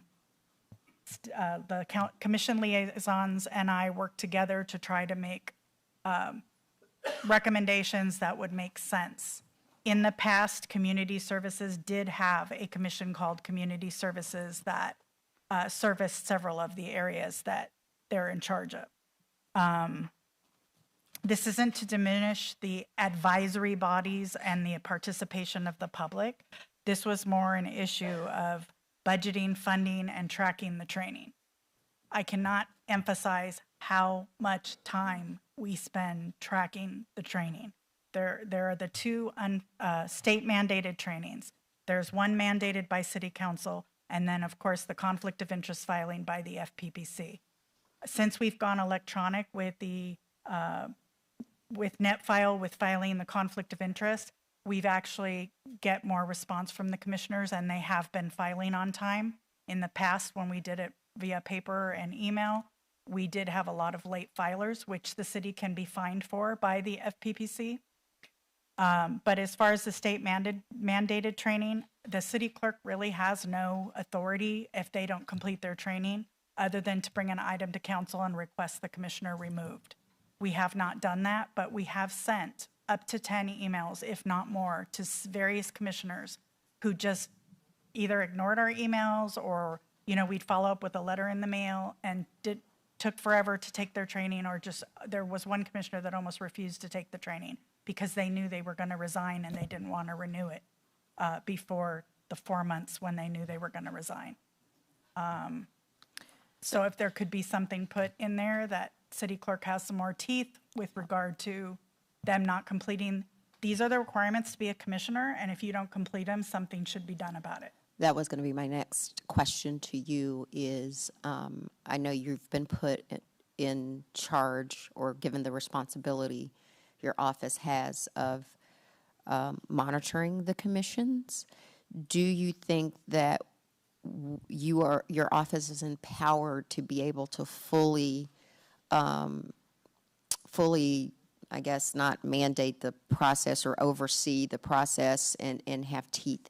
Do we as a council need to ask for something to come back that gives the city clerk's office more control and purview over the commissions? Yes, Councilmember Lewis, I think that would be helpful. Because right now you really don't have the authority to do what you need to do in order to manage the commissions effectively, correct? Correct. Okay. And then also, because we're trying to look at creative ways to keep our commissions intact, I think commissions breed future leaders for councils. I mean, I think there's 3 or 4 of us up here right now that served on commissions, and the community feedback is important. I know I rely on my commissioners to get kind of like a pulse of what's going on in the issues, and if we can as a body can give your office more authority to manage the operation of commissions, to give you more authority and purview to even recommend discipline, or I mean, even to take a commission away from someone if it's necessary because they're not following through, or even I know absenteeism was an issue on some of the commissions. We know that there have been cases of commissioners that were violating some of the rules of order for commissions. And right now, I don't believe that your office has the ability to be able to manage that. So do you think that if we could come up with ways that would empower your office to truly, truly be in charge or the oversight and the disciplinary process and the FPPC processes and the training processes for those commissions, that it would help you long term with being able to more efficiently manage the commissions? Councilmember Lewis, yes, I do believe that would help, especially if we put a cap on how many times we notify them to do their training and state, if you don't do it by X date, that's it, you're off a commission. And I also think that that's something that your office could probably oversee without there being council involvement, because that way, I mean, the city clerk's office is apolitical, I should say, and you're doing it by processes. So maybe it's incumbent upon us to come up with how we can empower your office to truly, truly manage the commission, the commissions and how they operate. And maybe some of that is reduce some of the meetings that we have. Maybe some of that is we don't have to have 6 people from a department show up for a commission meeting. Maybe we look at those types of efficiencies. I know there's some commissions that have to meet because they have time-sensitive issues like civil service planning, environmental quality is another one of those commissions. Maybe we do move them to a monthly or as-needed basis.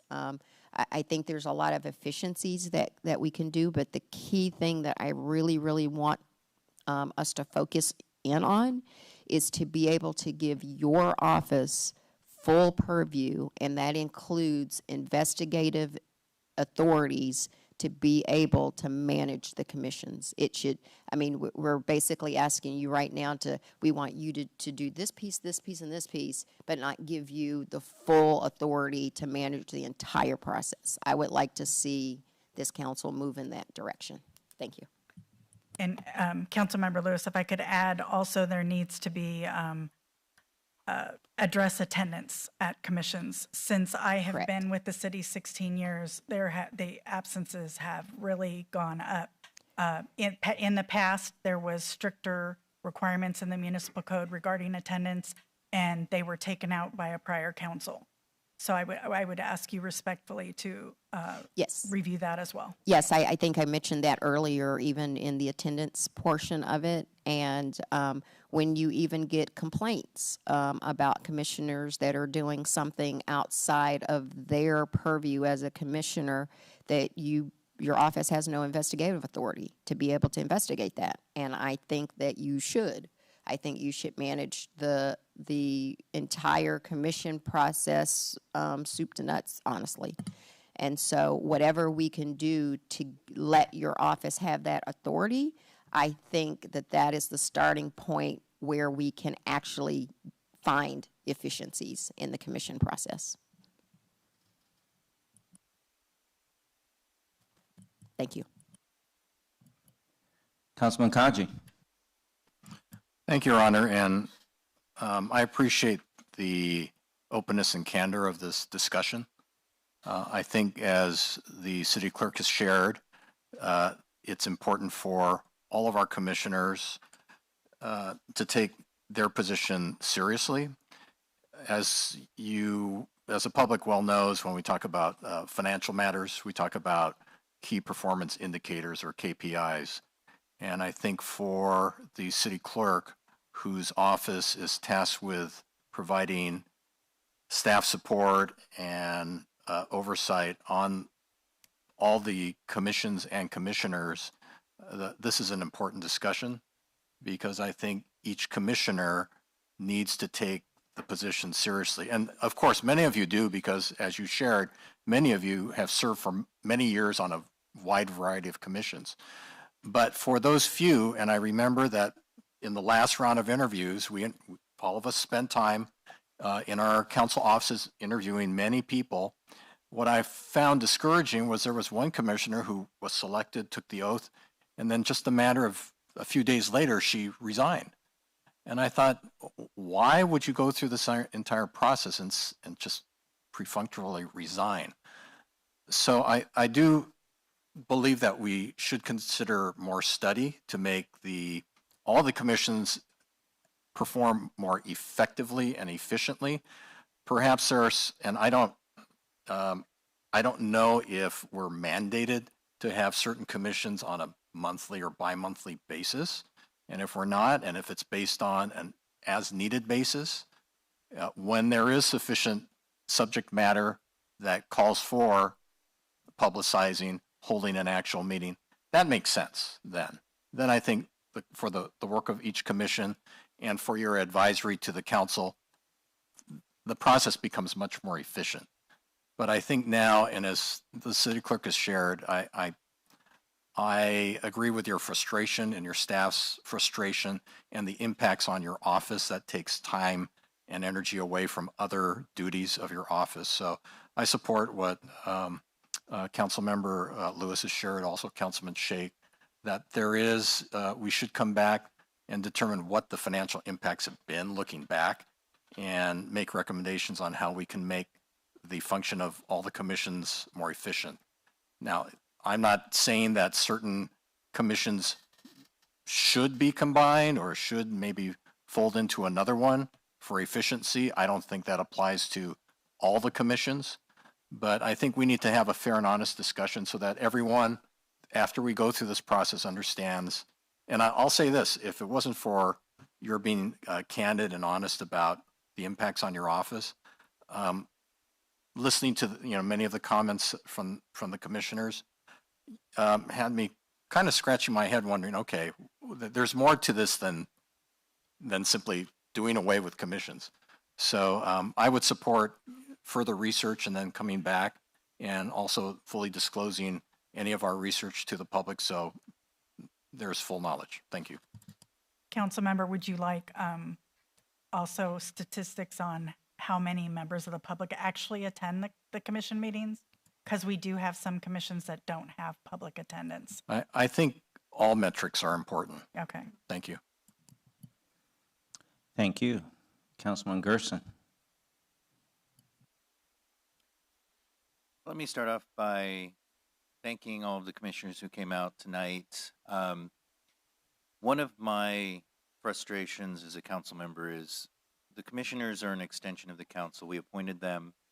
We can't be everywhere, be everything, and talk to everybody. And having a public forum that's organized and allows people to come in and have conversations, especially to have an opportunity to deal with misinformation, because there's so much out there.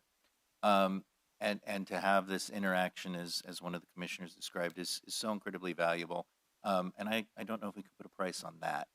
And one of my frustrations as a council member is I try to maintain relationships with commissioners, and some of the commissioners are very open to that. And you know, there's one commissioner here in particular where I've called and asked, hey, what's going on, and have received the same reciprocation. Hey, so there's this thing coming up in your in your district. Do you know anything? And by the time I was done, he was like, wow, that's a lot more than I thought you would tell me.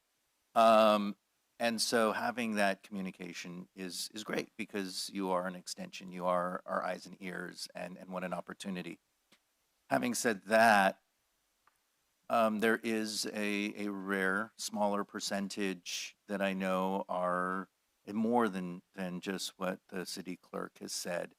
I'm aware of one commissioner right now on a quasi-judicial commission who the vast majority of the commissioners are upset because that particular commissioner is putting us in a position to make appeals very easy by the behavior being displayed.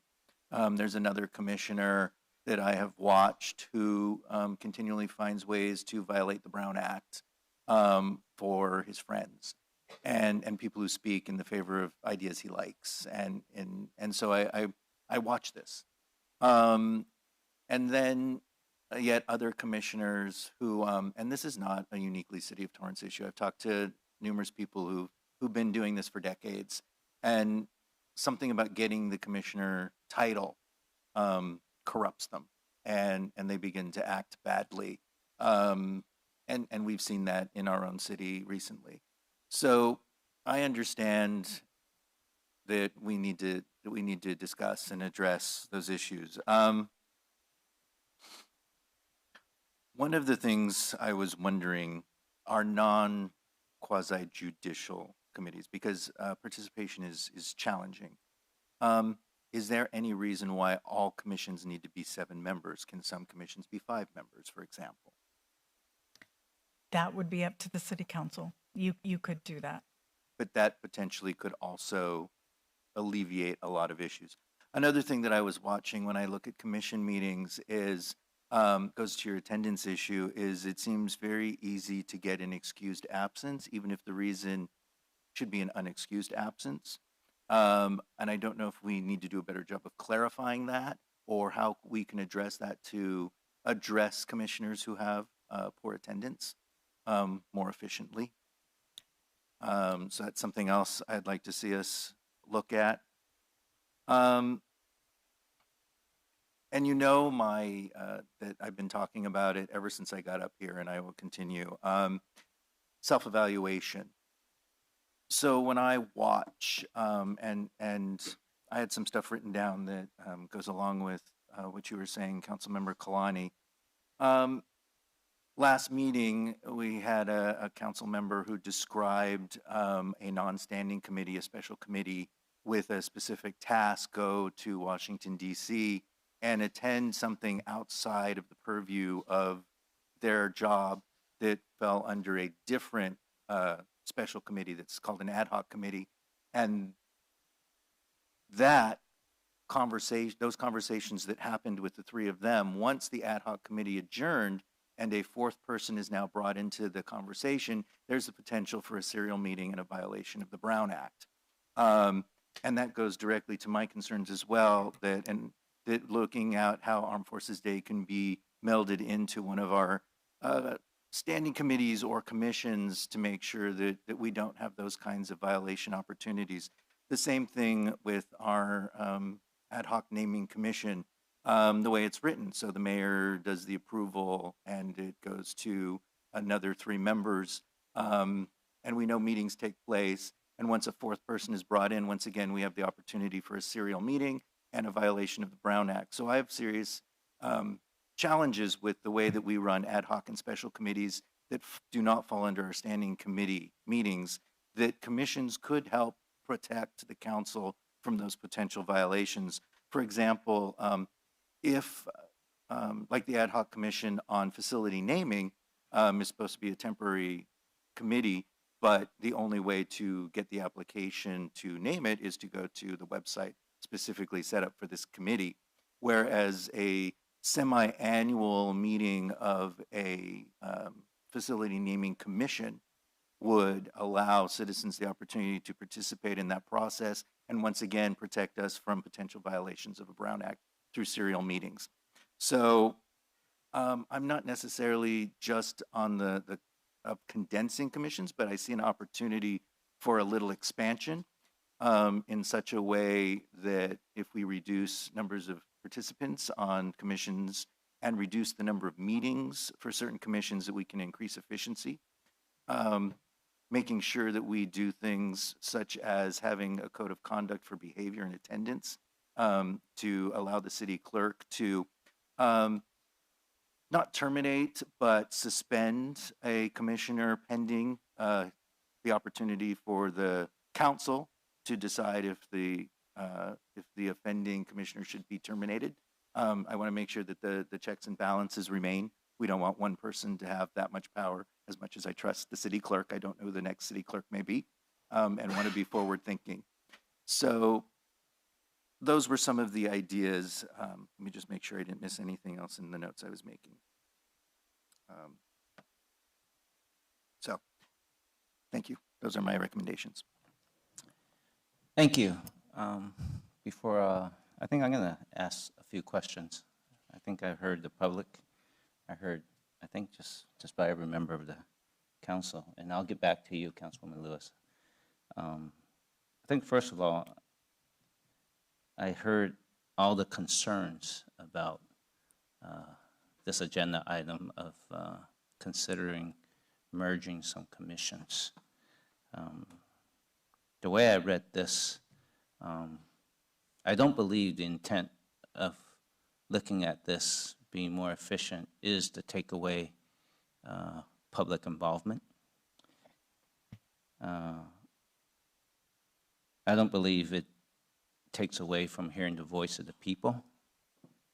I don't believe that's the intent. You know, I think it's I see I read what our city clerk provided. Commissions and boards are advisory to the city council.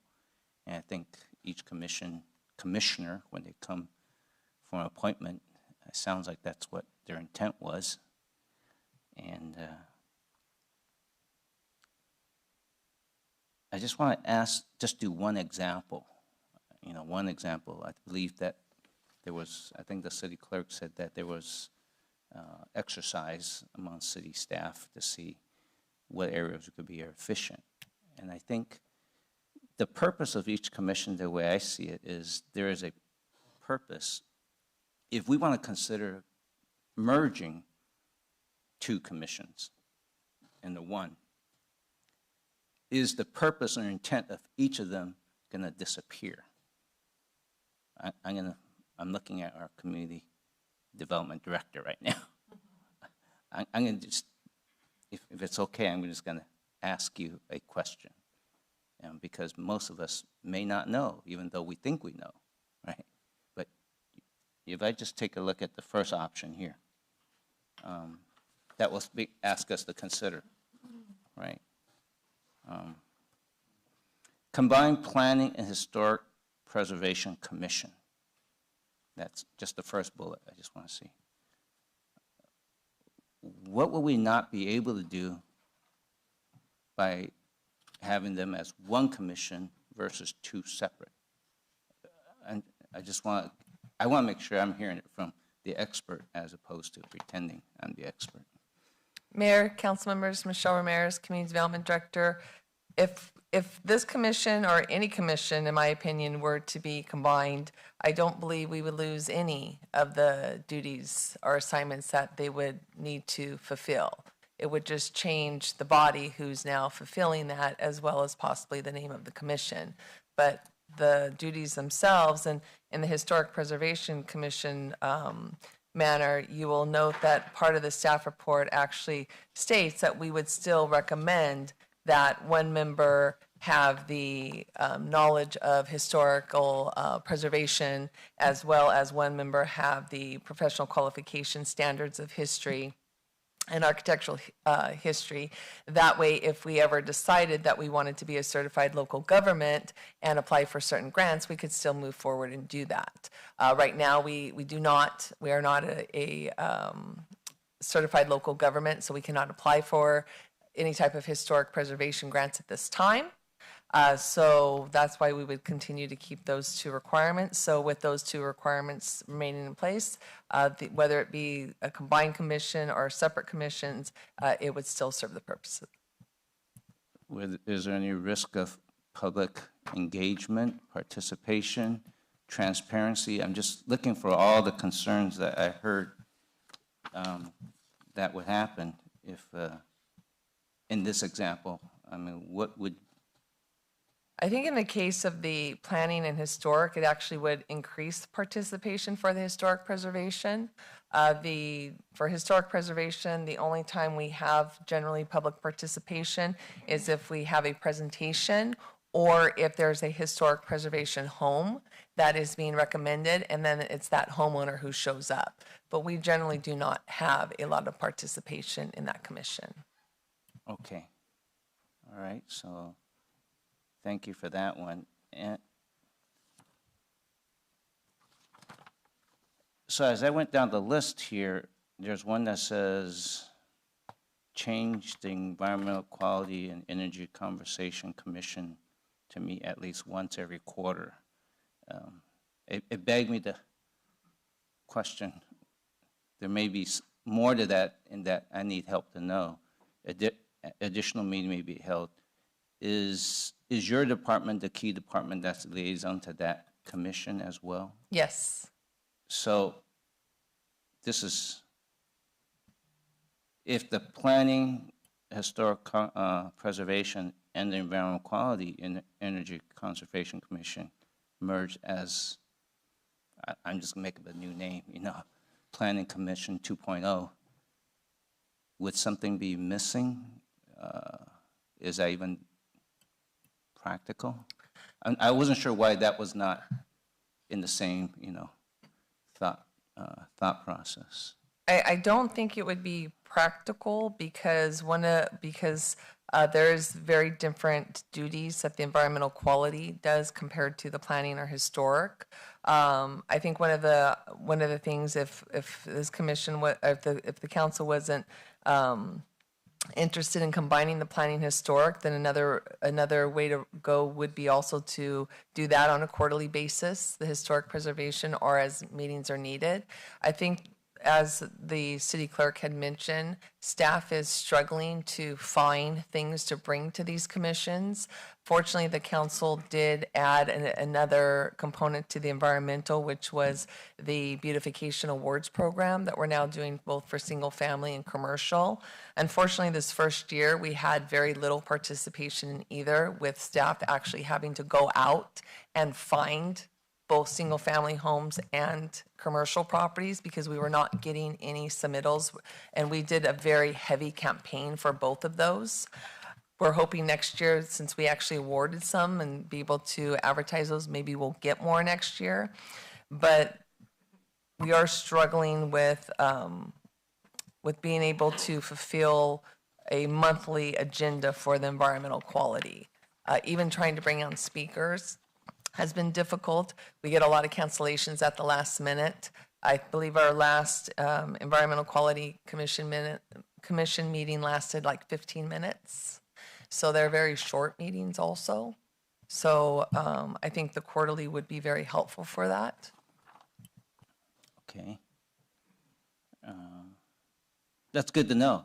So that's good to know, because I was wondering why that was not suggested to combine with the first bullet. The Library and Cultural Arts Commission, I know Mr. Stevens, you're the new guy. You're one day, but I see Mr. LaRock sitting as a backstop. I kind of want to go through this because I know that we haven't asked, because you guys are the expert that put these recommendations. We haven't asked you that what's missing. I really want to know what would meet. There's upside and there's downside. I want to ask you what would be the upside and what's the downside that you see based on your experience combining the Library and Cultural Arts Commission. That's the third bullet. That's Good evening, Honorable Mayor, Member City Council, John LaRock, Community Services Department. Mayor, the combination of cultural and library speaks to the basic humanities subject matter that both commissions deal with in terms of community benefit and project and programming outreach that both divisions provide. So if the commissions remained on a 12-month schedule, combining would make that efficiency better. If we were to shift those two commissions to 6-month scheduled meetings with the availability for special meetings in the intervening months, then they could stay separate because you'd still achieve the same efficiency of 12 total meetings across the year. Yeah.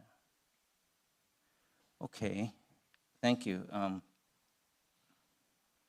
I had a thought that just came to mind because I know that I'm looking at our city manager. Every time we talk about what are some of the things we like our city to improve, and a lot of times the comment would be look for areas for efficiency.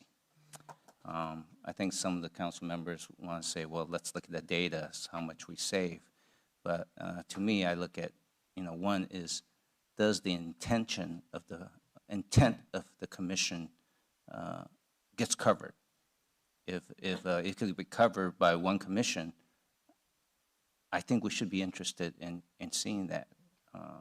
And this is not at all, to me, a discussion of lack of or reducing public engagement or anything along the lines I've heard so far. I think, let me make sure I hear. I don't think it takes away local involvement. Let's see, anything. Experts, are there experts that might be missing if we combine? I'm actually new in my head that maybe we could do a 1-year case of combining and see the results. Do we still get our job done? We get the participation, and are we still effective? We might not need to hit all 6 bullets or 7 bullets on here. Maybe there's one that seems natural. I just picked a couple just to see if it makes sense.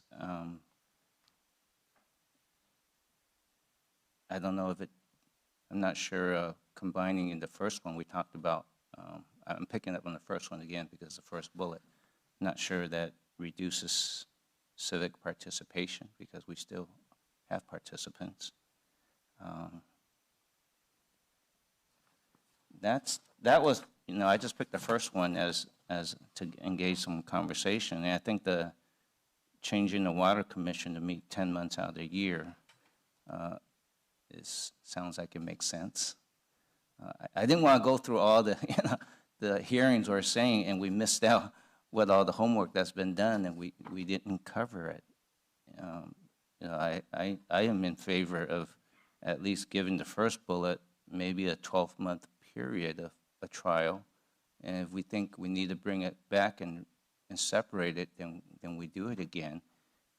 Seems like the changing the water commission one for 10 months out of the year seems like that's something we should really consider. Changing the Environmental Quality and Energy Conservation Commission to meet at least once every quarter, I think that's something we should seriously consider.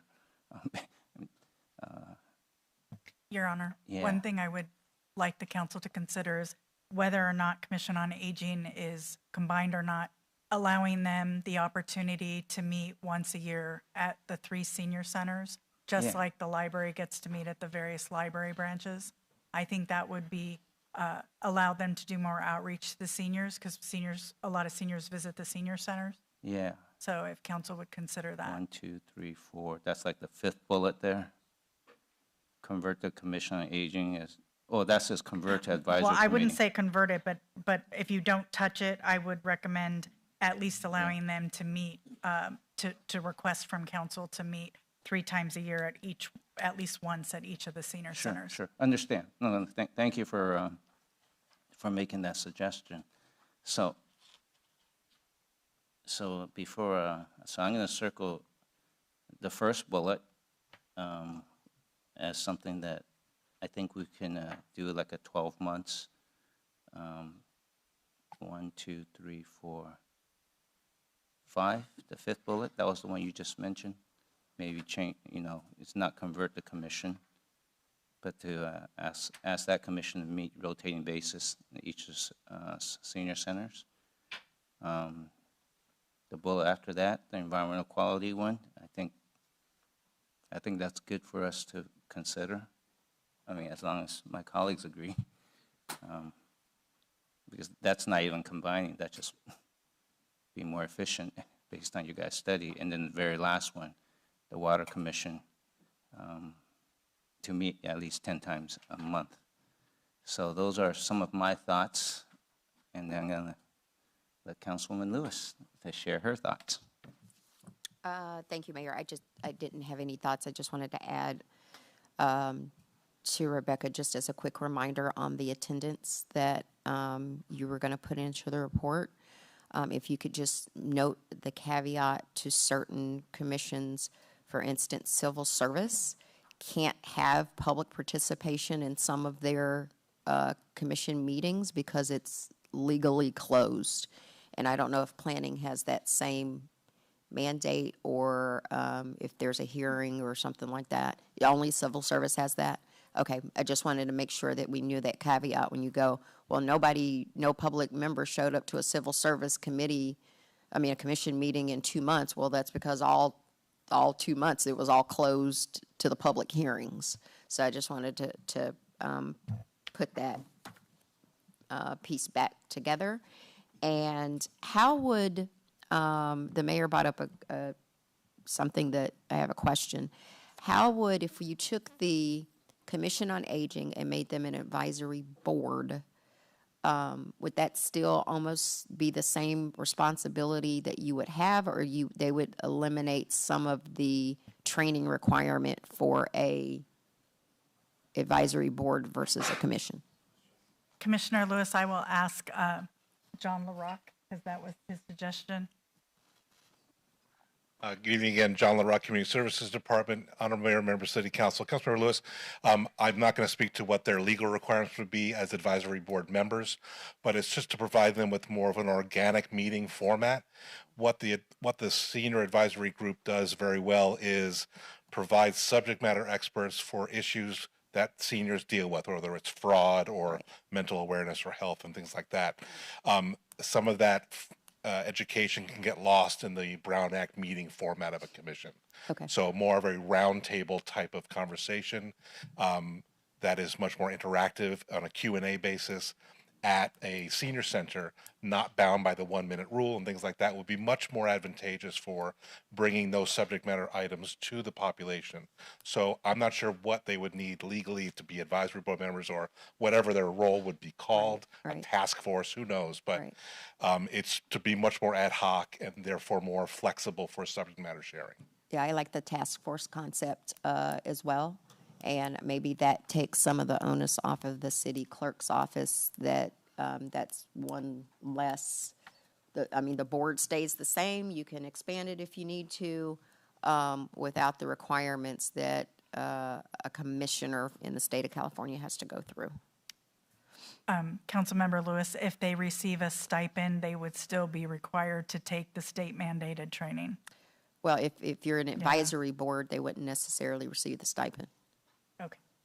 it would go back to the volunteer. Well, the way that I would put it forward is they go back to the volunteer basis, and then that would allow them to do exactly what Mr. LaRock says and have more flexibility on their meeting subjects. They would still kind of function as a commission, but without all of the necessary requirements, like the Brown Act, net file requirements, all of that other requirements without the stipend.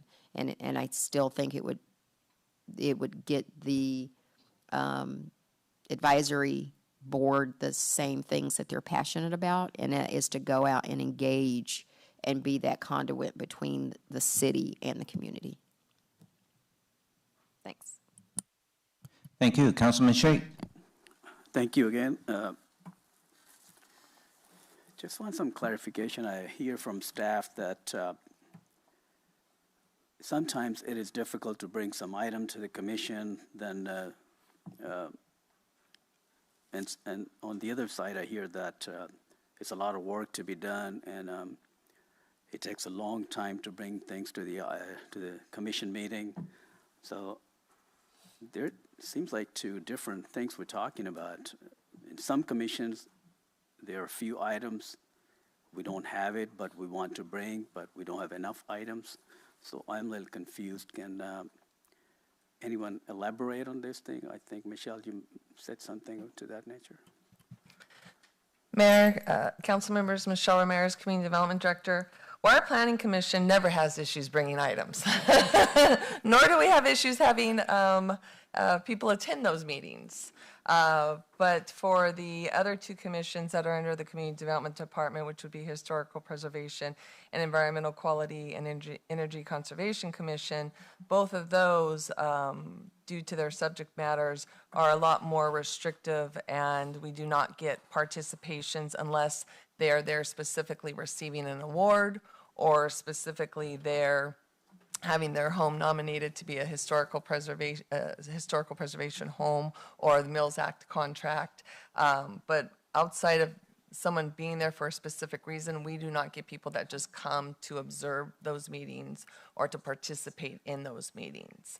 Even when somebody is coming for, say, the historic preservation to have their home recognized as a landmark, very rarely do we get anybody from the community coming out to speak for or against that also. So there's just not a lot of participation in either one of those. I do think they're very important because I think we've finally started being able to get some landmarks. I think we're up to 6 now, if I recall. So we're getting some movement in the historic preservation, which is great. We're going to be adding, hopefully, commercial to that. So I think it's a very important commission. Their roles are very, very important. Being combined into the Planning Commission was just to be able to give some more, to it and have some participation that will take place and have more outreach for it. Environmental quality, energy conservation, really their main goals that they're doing right now are kind of the awards programs, the SMART Award Program, the Beautification Awards Program. And again, for all of those programs, as I previously stated, we're just not getting, no matter how much outreach we're doing, we're just not getting the participation from our community. And for staff, what's that causing is now staff is actually going out trying to find these homes and to nominate them versus the public. Mayor, I'd like to request one of the attendees here, Councilman Kurt Whitteman. He has served on the Planning Commission. He was a council person. He was on Historic Preservation Commission. Can I ask a few questions to you, sir, if you don't mind? Sure.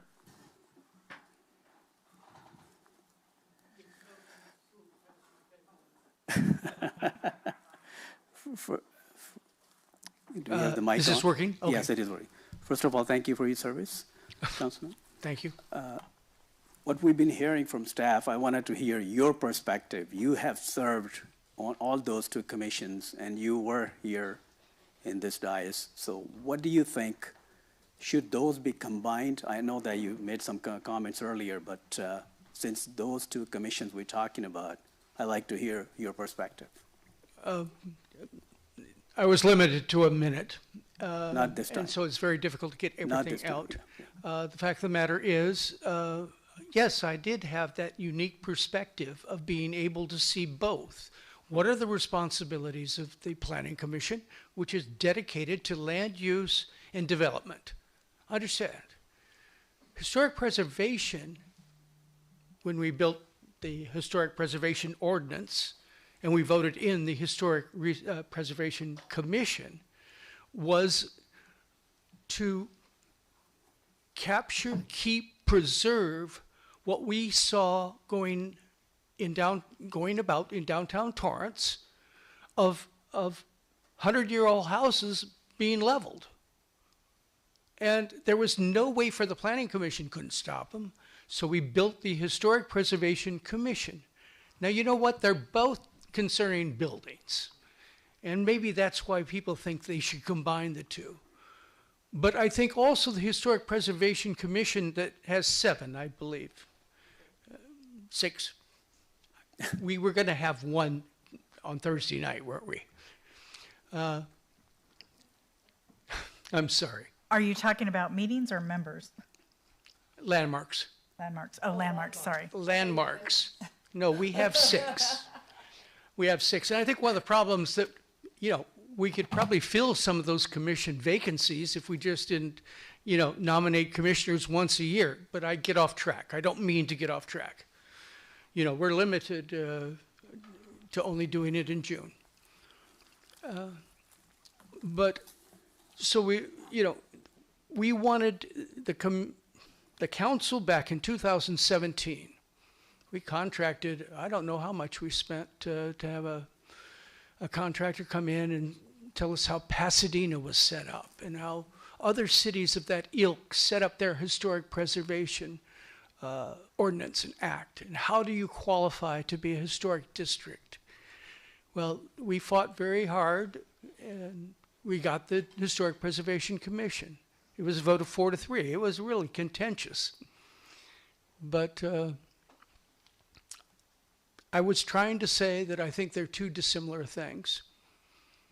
And I think the fact of the matter is the Historic Preservation Commission, and I'm speaking because you asked me to, my opinions earlier was as a citizen, we play a big role in advocacy. We get out, our members, never more than 3, but we go to the turkey trot, we go to the antique street fair, we go to the Torrance Farmers Market. Those are the members of the commission that do that. And every year when we get that Historic Preservation Award, thank you very much, Council, we go into the Historic Society photographs and we bring up an old photograph of downtown Torrance and we publish it on all our social media. And it's very successful. If you would see how many hits that we get off those, and the IT people will be happy to forward them to you, you'll see that our advocacy of historic preservation is building and building and building. And it's the commission members that are doing that. And that's why I think dissimilar between the two, because the fact of the matter is, if I'm back on the Planning Commission, I'm going out to the sites to go look and see how to judge, am I going thumbs up or thumbs down, and so on and so forth, get all my questions. I don't think they'd have the time for that advocacy. And even though there's 6 of us, every single one of them are very, very passionate, and that's the only reason I'm on that. I don't need to be a former councilman on a commission. Neither does Michael Griffiths, and neither did Maureen O'Donnell, bless her heart. But they had a passion, and they had a passion for historic preservation, and I hope I answered your question. Yes, and you thank you for allowing me more than a minute, Mayor. Thank you so much. Very well stated. Well, I definitely see there's a problem there, and thank you for Madam Clerk Poyet to pointing out the issues that she's been dealing with. And I believe in anytime there are problems, there are opportunities as well. So I think definitely there are chances that we should make more efficient the process, give more authority to our Madam Clerk Poirier, and also sometimes I believe I believe last time when we had the openings, there were some of the commissioners, they were not appointed. So I think if we have any vacancy opens up, we should give a chance to the people. They expressed their willingness to serve and didn't get appointed, at least reach out to them if they want to get appointed. So possibly we should consider that as well. Thank you. Thank you all. Councilwoman Kalani. Thank you, Mayor, and thank you, Councilmember Wiederman, for helping clarify that. I appreciate it. I'd like to look at a couple of steps. One being to look for efficiencies in supporting the Office of the City Clerk through authority to better manage and hold accountable the commission. But I think that's very important, but I'd like to see us consider going to the commissions and having the commissions review and rework their mission statements. What is their intent? What you said, sir, is really nowhere in detailed in the actual mission statement of what the commission is supposed to do. So it's probably grown and evolved over time because it was a new commission. So I think we should do that and go along with determining the time needed, meaning number of meetings per year, and do they have to all be at night? Can that commission at that time have an afternoon or a morning meeting? Would that be helpful? And then also, I'd like to see us potentially look at, do we have to do this huge thing in June where all of us are interviewing 40 people and 40 people are having to come in and see 7 council members? I mean, it's a chore. Do we have to only fill a commission once a year? Can we do it as needed? That's my thought. If I may respond to a couple Sure. comments you made. So the commissions are created by city council, so it's city council who sets their mission statements, not the commissioners. And then as far as the annual appointments, so there was recently a change to the municipal code. In the past, the mayor was listed in the municipal code as the only person that appointed commissioners. However, with the council's concurrence, but the mayor was the one who appointed. That's what our municipal code said. The history has always been that the mayor has shared that responsibility with council members. When the mayor was in charge, I was told to only bring commission appointments at the annual appointments. But yes, we do have to have annual appointments. That is the MATI Act. It is a law that we post the vacancies once a year and then we do appointment. So that will not go away. There are some changes you can make. Other cities hold a meeting just to interview candidates for commissions. So that's the only thing on the agenda. And they actually get interviewed in public. You could consider that. That's what some cities do. Redondo Beach does that. That might help with the issue of not having enough time to interview because you would all be interviewing them at the same time. Another consideration you could take is a past council were the ones that made all commissions file Form 700 conflict of interest forms. You could take a look at the commissions and decide, like Commission on Aging, maybe they don't need to file a conflict of interest form. When I first came here, only planning, environmental quality and energy conservation, I'm not sure if it was, I believe it was civil service, and there was one other commission that were the filers of conflict of interest. None of the other commissions had to file prior to that. So you could look at that aspect as well. It just depends on how the council wants to look at it. I appreciate that, and I wasn't implying that the commission, you know, they make their own mission, but they have input towards it. Because clearly, at least with historic, it's changed a bit. It's changed since that originally was written. Anyway, I appreciate you very much and really appreciate what you do. And I just think we need to step back a minute and look at some other things, how we make your office more efficient, talk to the commission, see how often they think they really need to meet. And isn't it easier to cancel a meeting than to, have a commission, cancel a meeting versus canceling a commission and trying to bring it back? I'm sorry, canceling a meeting or Isn't it easier to have a commission not meet if they don't have anything to meet than cancel it altogether, the commission, and trying to bring a commission back?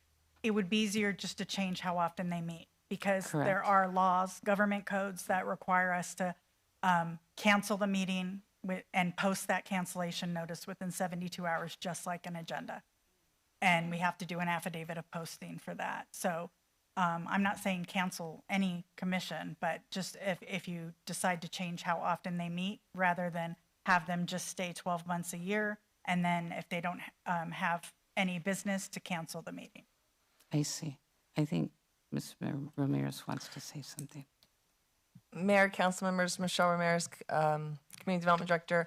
I don't believe the mission of the historic preservation has changed. I think what was being said is that they have been very involved in the process and have really tried to increase the participation of the public in the downtown, which they have actually done that.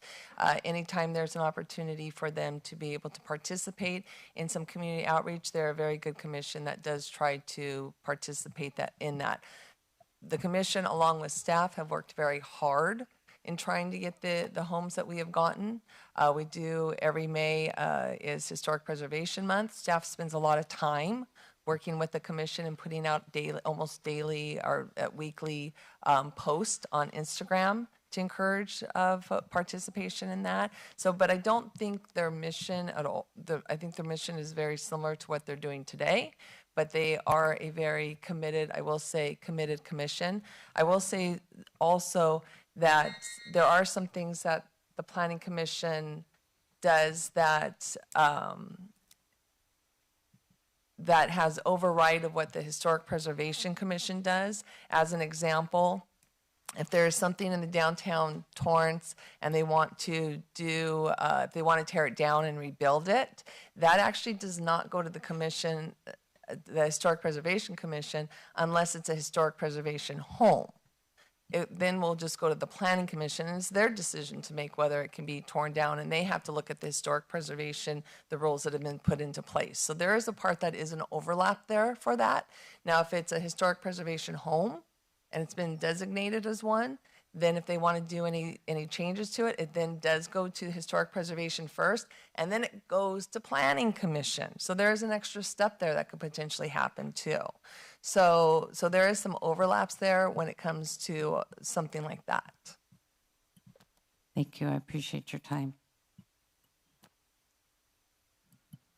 All right. Anyone else going to click in, or do we have a motion? Councilman Matucci, you going to take a crack at this? I'll take a crack at it. Let's see. I'd like to bring back an item that would discuss the expansion of the role of the city clerk's office in both managing and enforcement of the commissioners, such as an example, not meeting their minimum standards for education or certifications, and put together maybe some ideas as what that enforcement would look like. Also put together a report, bring back a report showing the financial costs and possible savings under certain scenarios, both combining and or cutting down the number of meetings of some of the commissions, and also bring back a report on the attendance and any pertaining data that would help us make educated guess. And that would be my motion. Can I add on one more thing to your motion, and that would be to consider the city clerk bringing back a recommendation of those commissions that may not have to file Form 700s? Oh, absolutely, yeah.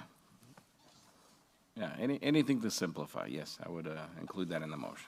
So your motion does not contain any of the recommended bullets here. I just want Not for now, just because I do feel that we need more information as from the financial impact, the possibility of expanding the management and enforcement through the city clerk's office.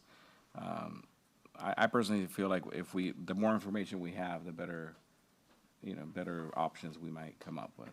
Okay. Yeah. And also the number of meetings that they currently have, that could also be reduced. Is that in the efficiency as well? I believe I believe that was part of the second part, put together a report showing the financial costs and savings under certain scenarios of both combining certain commissions and or cutting down the number of meetings. Perfect. I second that motion. Could we also add, there are some commissioners that don't get appointed, but if somebody leaves, like the example that we had, somebody left after a few days, we should give an opportunity to the second person in line, rather than going once a year and wait for another year to bring it back. Councilmember Sheikh, we could not do that. By law, we have to advertise the vacancy for 10 days before council can reappoint. What you could include is that commission appointments be, have like a mid-year appointment. Yeah, can we put that for consideration? You could do a mid-year appointment for any vacancies that have occurred in between the annual appointment. Isn't that what we do now? I'm sorry? Isn't that what we do now? No, currently we just do the annual. The only ones we bring back mid-year is civil service and planning. Yeah, the quasi-judicial. Madam Clerk, do we have a way to have an alternate, just in case? We don't have alternate commissioners. Right, That we would do. add an additional body. Yes, can we have that in case somebody leaves, so we have an alternate person? Then they would be required to take all of the trainings, so it would be an Right. additional person. But rather than waiting for another year or 6 months, will that reduce? You could ask for commission appointments to come back at any time of the year. Okay, You have that ability. okay. So we don't need alternate, or No. if you wanted to reconsider, I it's would up to not go you. down that path. Okay, sounds good, thanks. Because they would have to do all the requirements commissioners do currently. And one thing I forgot to mention is that now commissioners that accept the stipend also have to register with the HR department to receive a W-2 at the end of the year. And that too has been a chore to get people down to HR to do that. So, Madam Clerk, if you can please go over your interpretation of what we discussed your before we vote interpretation on of your motion? Yes, please. Okay, to bring back an item expanding the role of the city clerk in enforcement of commissioners and ideas of what that enforcement would look like. Report of financial costs, attendance, both commissioner attendance at the meetings, public attendance at the meetings as well. Number of meetings the commissions actually hold, number of canceled meetings, and the city clerk to bring back a recommendation of which commissions can possibly stop filing conflict of interest. I think that covers it all. Do we still have a second there? Yeah, I had seconded it before. We still have a Okay. second. Thank you. Are you ready to vote? Yes. Start voting, please. Your Honor, that motion carries with Mayor Chen voting no. I just want to share, I voted no because the motion did not contain any of the bullets that was recommended here, which I thought we were ready to go. And perhaps I wanted to move in the path of being more efficient than more complex, but the majority ruled.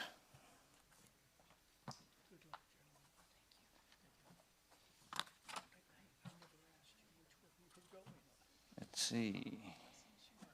10B, right? Yeah. From the Traffic Commission, Chief of Police and Public Works Director. Is there a staff presentation?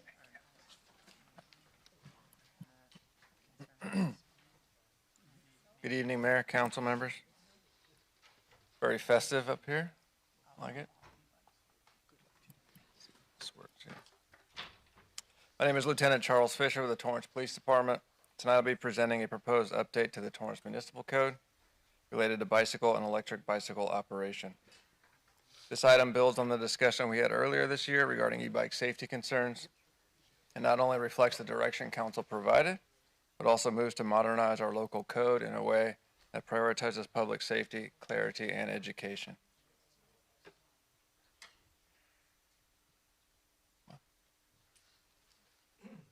Oh, next slide, please. It's not working. Thank you.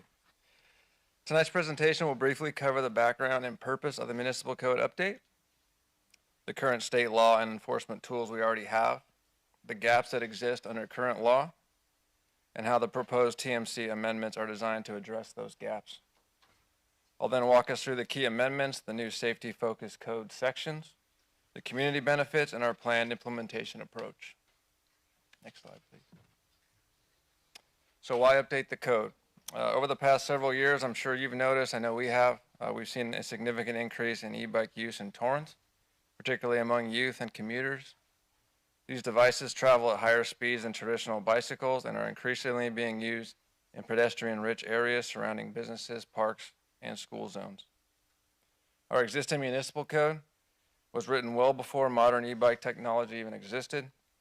As speeds increase, we're seeing more near misses, more collisions, and unsafe behaviors in general. This effort is about updating our code so it reflects today's realities and aligns with current California Vehicle Code standards. Next slide, please. Oh, that's difficult to see. I apologize, but I wanted to say first and foremost that we do currently have enforcement options to utilize. That's a list of some that we rely upon quite frequently. The California Vehicle Code is clear that an electric bicycle is still legally a bicycle. Therefore, any and all state violations surrounding bicycles also apply to electric bicycles. With that said, the California Vehicle Code does give law enforcement several tools to regulate this behavior. These include requirements related to obeying traffic laws, equipment standards like requiring brakes and lighting, helmet use for minors, for example, and prohibitions on carrying passengers unless a bicycle is designed to do so. But please keep in mind that these statutes provide a baseline. They are not designed to address the new technology and the local safety concerns we are seeing here in Torrance. Next slide, please. So while state law provides a foundation, there are clear gaps. There's no specific prohibition on stunt riding, limited ability to address unsafe speed in pedestrian-heavy areas, and no handheld device restrictions for bicyclists. Additionally, our current TMC park use provision relies on broad language prohibiting improper use of parks. That language predates modern e-bikes and does not clearly define unsafe behavior, speed, or Class 3 e-bike restrictions. This results in inconsistent enforcement and limited clarity to the public. Next slide, please. The purpose of these amendments is not to overregulate bicycles or e-bikes. The goal is to modernize outdated sections, provide clear and enforceable standards, and improve safety for both riders and pedestrians.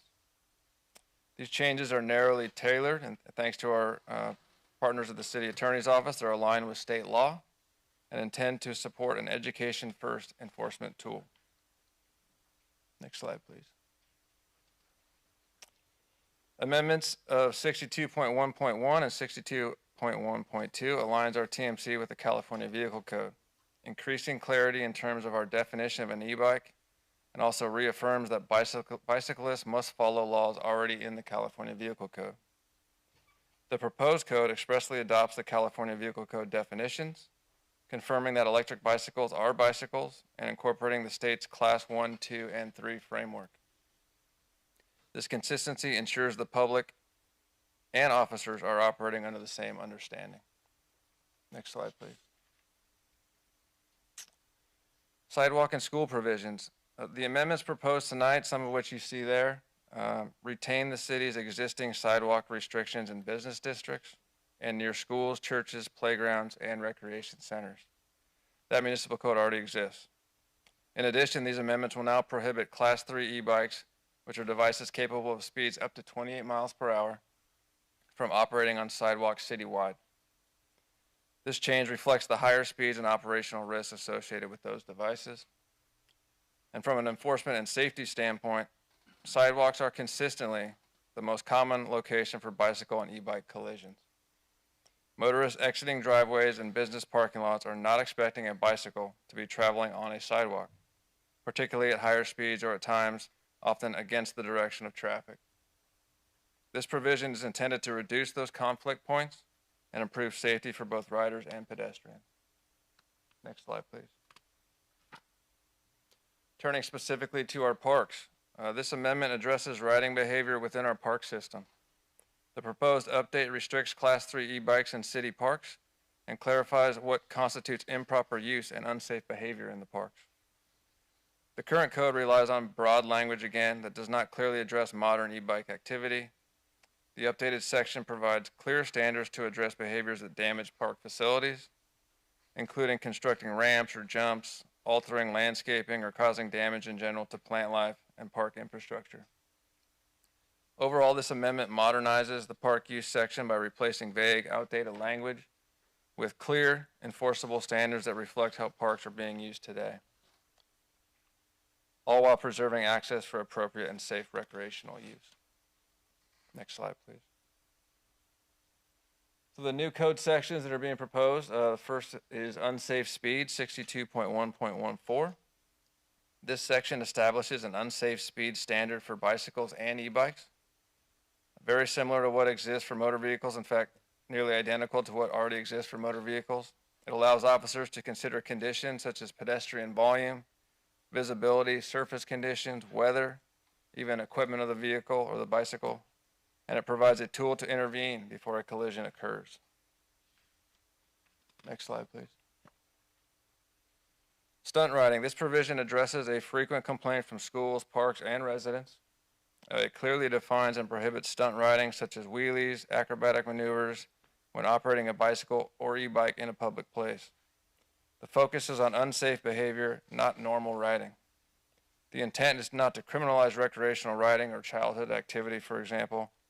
The ordinance is narrowly focused on unsafe behavior that creates a risk to others or damages public property. Discretion, education, and warnings will be emphasized, particularly with our youth. Next slide, please. Handheld devices similar to vehicles. This section prohibits holding and operating a handheld electric device while riding a bicycle, while still allowing hands-free or handlebar-mounted use. Again, the intent is consistency.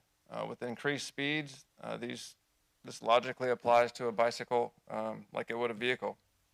This mirrors the expectations already in place for motor vehicle drivers and addresses distracted riding. Next slide, please.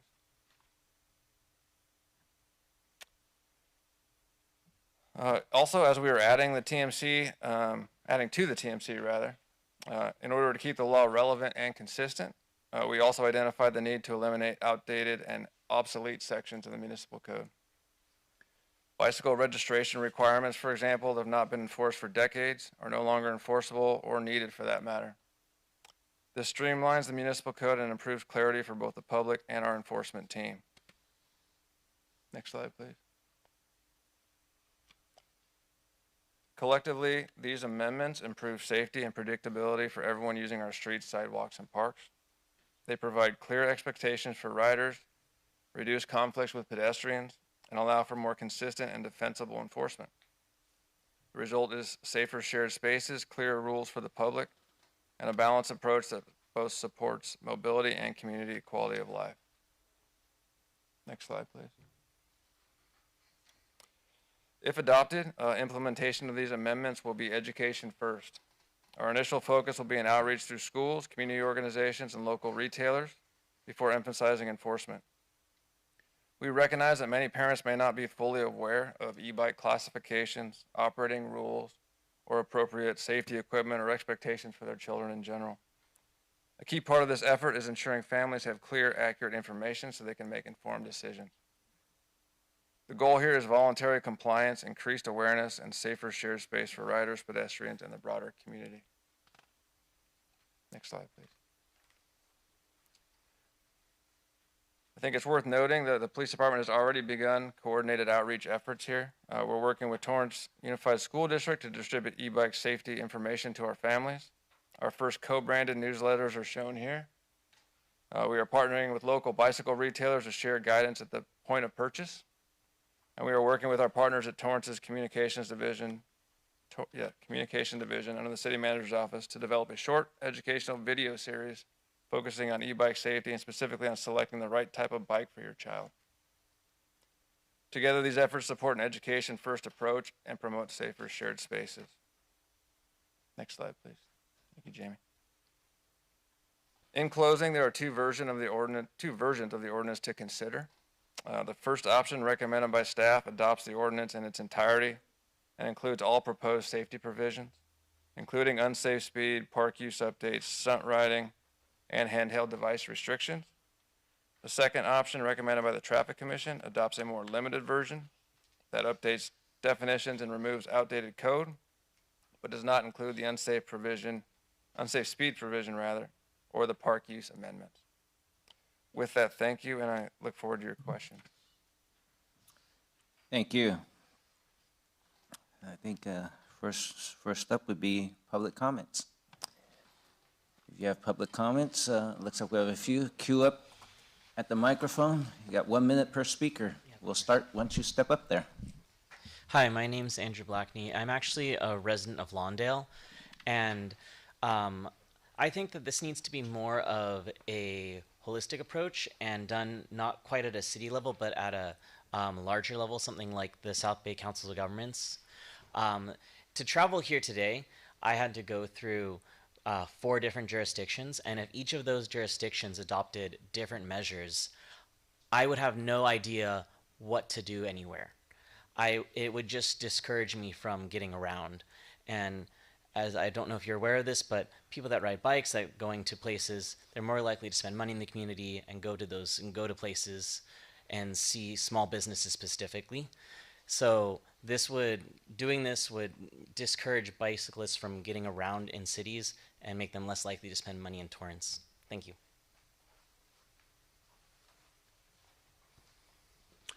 Good evening, Mayor and City Council. My name is Kyle Richardson. I'm a parent and homeowner in District 1 and founder of the North Torrance Bike Bus, which was featured on ABC 7 yesterday.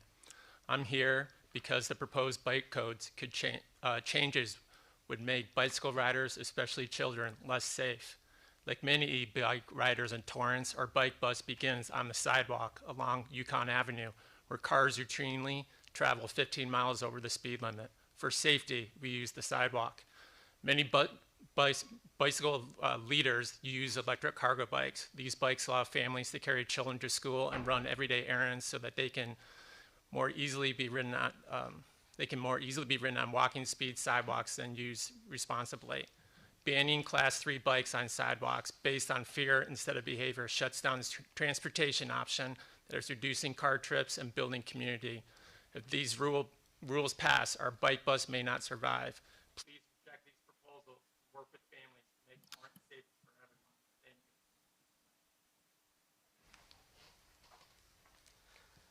you.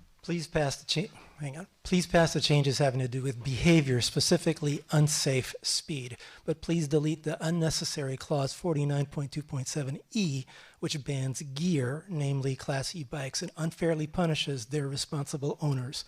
The focus should be on sanctioning unsafe behavior, not gear. The catalyst for the ordinance is idiots operating their bikes at unsafe speed and unsafe behaviors.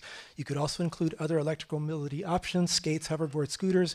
You're welcome, encouraged to target the unsafe behavior of any miscreant, no matter what gear they are using. But don't let them screw it up for the rest of us by banning gear. The proposed ordinance declares that responsible Class 3 bike E owners are no longer welcome. This is needlessly throwing out the baby with the bathwater, punishing the majority of responsible owners who aren't breaking any law. Please delete that section. For full disclosure, I'm the vice president of Beach City Cycling Club, a 300-member recreational cycling club. Hi, I'm speaking as a private citizen. If council does consider passing a code like this, as a private resident, I really encourage council to go forth with considering protected bike lanes. The reason you see so many bicyclists on the sidewalk is because it is inherently unsafe to ride their bikes on the street. I've heard from multiple parents saying that they refuse to let their kids bike to school if they are going to do so on the street. We've all seen the drivers in Torrance. We've all seen how people drive in the South Bay. It's getting worse and worse. It is just so unsafe. So if we are going to prevent people from biking where it is safe, which is the sidewalk, there needs to be an alternative. So safe places for people to bike, protected bike lanes. Thank you very much. David Cartonis, resident of North Torrance. I want to thank Torrance Police Department for the suggestions. I want to talk especially about bikes on sidewalks. Yes, it is important to enforce this, but we could as a city be doing a better job serving our residents by making our streets safer and friendlier for bikes. That would encourage bikers to ride legally and safely.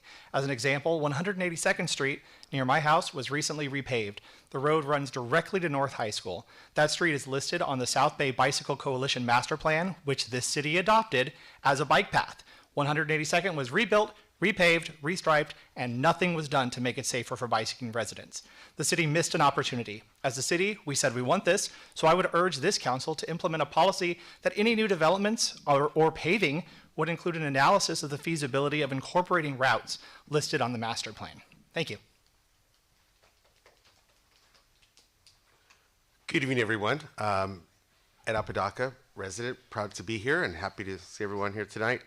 Thank you for the opportunity. I understood in terms of taking sidewalks away, but the reckless behavior of where we're coming from with presenting this revision to the Torrance ordinance, something has to be done. It's reckless behavior out there on our sidewalks, on our streets, and I've traveled through other cities to get to Torrance, and it's crazy town out there with stuff going on all over. So understand that it shouldn't target our responsible riders, but our irresponsible ones, absolutely. Anyone else from the public wish to speak? All right, I don't see any, so I'll come to the council. Councilwoman Lewis. Lieutenant Fisher, how are you tonight? I'm good. How are you? We've been working on this for a long time, you and I appreciate all the effort that you, the police department, the city attorney's office, Public Works, CDD was involved as well, I believe, in getting this here. Oh, I'm sorry, in community services as well. Originally, when we started out in this venture, it was because of the e-bikes and the concern of what was going on out in the community. It's been a flashpoint. I think the police department had to deal with someone who actually took a motorized bike through the mall last week. I was kind of, it was interesting to see that we've incorporated all bikes into the ordinance. And so my question back to you is, let's just say, for instance, you have a kid who's learning how to ride on a tricycle through the park. That would be part of this ordinance the way that I read it. Can you straighten me out on that? Yes. So as it's written, the proposal basically refers to Class 3 e-bikes in the parks are restricted. Right. It says any bicycle is Section 949.2.7.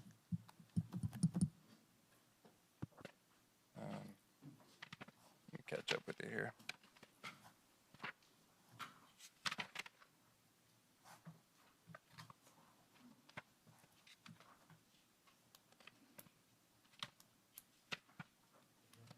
It's Section 9, 49.2.7, where we're talking about parks.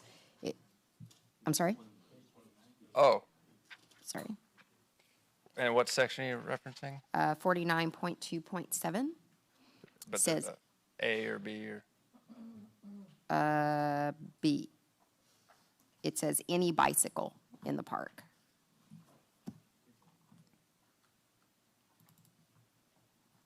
Maybe I'm looking at something. I'm reading, no person shall disturb, displace. Is that the line you're referencing? Hold on, let me go back up here again. 49.2.7 use Yep, of parks, I correct? just lost it. It's A. On the screen. A. It's A. Yeah. Midway through. Okay, now I got it Okay, back. yeah. So just to clarify that, that's, the caveat exists at the end of that section. Enter upon a park, et cetera, in a manner not intended for such play. Use, occupancy, or participation. So for example, a child using a tricycle in a park, it's intended for that use. But if they're causing damage, jumping, manipulating the lawn, those types of scenarios, if it's not, the current TMC actually is more broad than that. It just says, no person shall play upon, use, occupy, or participate in any activity. Enter upon a park, park facility, playground, in a manner not intended for such use. We're simply adding, including but not limited to skating, skateboarding, riding, driving a bicycle, et cetera. Okay, because I just want to make sure that we're not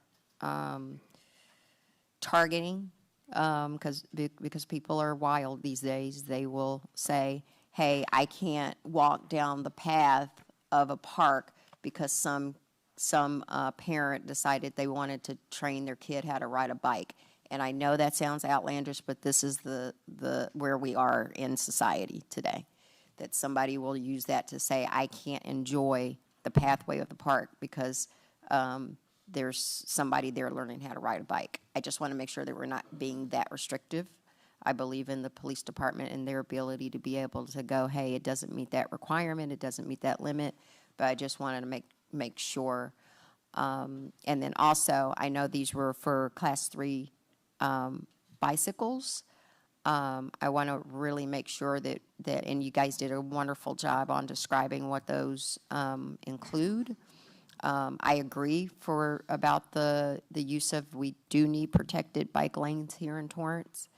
I just wanted to make sure that we're just not being so restrictive until people are going to start nitpicking, what applies and what doesn't. Because I'm happy to see this come forward. I am. You and I've had a lot of discussion about this ordinance, and it is necessary because of all of the insanity that's happening with the e-bikes. So as long as I'm clear on that, we're good. Absolutely. All right. Thank you, sir. And thank you for all the team for making this happen, because Councilmember Matucci's going to get into his story, but a couple of years ago, my grandson got hit by e-bike, and there was nothing that we could have done about it. So thank you for getting that going. Thank you. Actually, in the city of Torrance, we had a middle school student run into a tree. Right. I think that was about Right, in our own council, I know he clicked off, and our own council member Matucci got in an accident not too long ago, a couple months ago. Right. And it was it was an ER visit and a subsequent surgery because he got hit from an e-bike. So we really do need to bring this to fruition, and all of the divisions together did that. So thank you. Thank you. Councilman Gerson. Thank you, Mayor, and thank you for bringing this forward. Before I talk about the proposed ordinance in front of us, I want to do a couple of PSA public service announcements. First of all, I spoke to a reputable insurance agent here in the community, and what was impressed upon me is, while our ordinance says that an e-bike is a bike, your homeowner's policy does not. That once you strap a motor on your bike, it's no longer covered. So when your child on his e-bike runs over your neighbor's child, you do not have liability coverage unless you have a special plan. So it's a financial risk when you buy your child an e-bike. The second thing is, back when we went to school, they discussed the brain. They talked about the cerebellum doing all the thinking and the cerebrum doing the balance and the motion stuff. And now, in the last 30 years, we've learned a lot more about brains, and the cerebellum actually does contribute to logical reasoning, thinking, math skills. And And when you take away things like swings where you're pumping and you take away pedaling, you're actually giving your children a disadvantage to those who are experiencing it. So, two PSAs on e-bikes and why parents should really think why they're getting their child this convenience. I also pulled out the same line that Council Member Lewis did, Section 9, 49.2.7A. And I'm still a little nervous about it because I thought the same thing. You know, I go to the local park and I see parents with their young children, 3, 4, 5 years old. Now we have bicycles without pedals, helping children learn how to balance on a bicycle, as well as the training wheel scenario that the council member gave. And I too want to make sure that that our youngest members of the community get to use the park as intended. It's okay. You can admit that it's you on the training wheel bike. It's okay. You know, I actually didn't know what that was. Someone had to show me. I didn't even know that was a thing. Because my children are 18 and 14, which gets me. So I am concerned about that. That I understand that in a manner not intended for such play. It's just that is a wide area of interpretation, and it does make me a little nervous that it's not a little more specific. The other one is back on page 6, section 4, 62.1.4 A. I am concerned the no person shall ride on the sidewalk. And again, it goes back to age and accessibility. I think about when our son was riding his bike to middle school and other parents looked at my wife and I as strange that we would allow our child to cross 2 major streets, including Hawthorne, in allowing our child to bicycle to and from school. And now he loves bicycling off to his high school. Even a parenting moment where I caught him riding his bike in a crosswalk and had to have a conversation about why that's against the law and the dangers of it, and seeing him now with 18-year-old who now has to walk his bike across because our son is enforcing that behavior, which protects him. And so I am concerned that perhaps age and how we could look at that, in that I don't know if it should be under 18, under 16, under 14, what that number is that would allow them on our streets to operate safely for those who are using their bicycles in a responsible manner. So those are the two that stood out to me as concerns. Thank you for the time and the work. Thank you. I just, to reiterate, the use of park section, again, in a manner not intended for such play. I know we went over that. Use, occupancy, or participation. That is going to be an element of that offense. So if we don't meet that, it will not be cited or obviously go through the process. You will need to articulate in a manner not intended for such play. So the scenario with the child, we'd have a hard time articulating that was not intended for the use of the park. Right.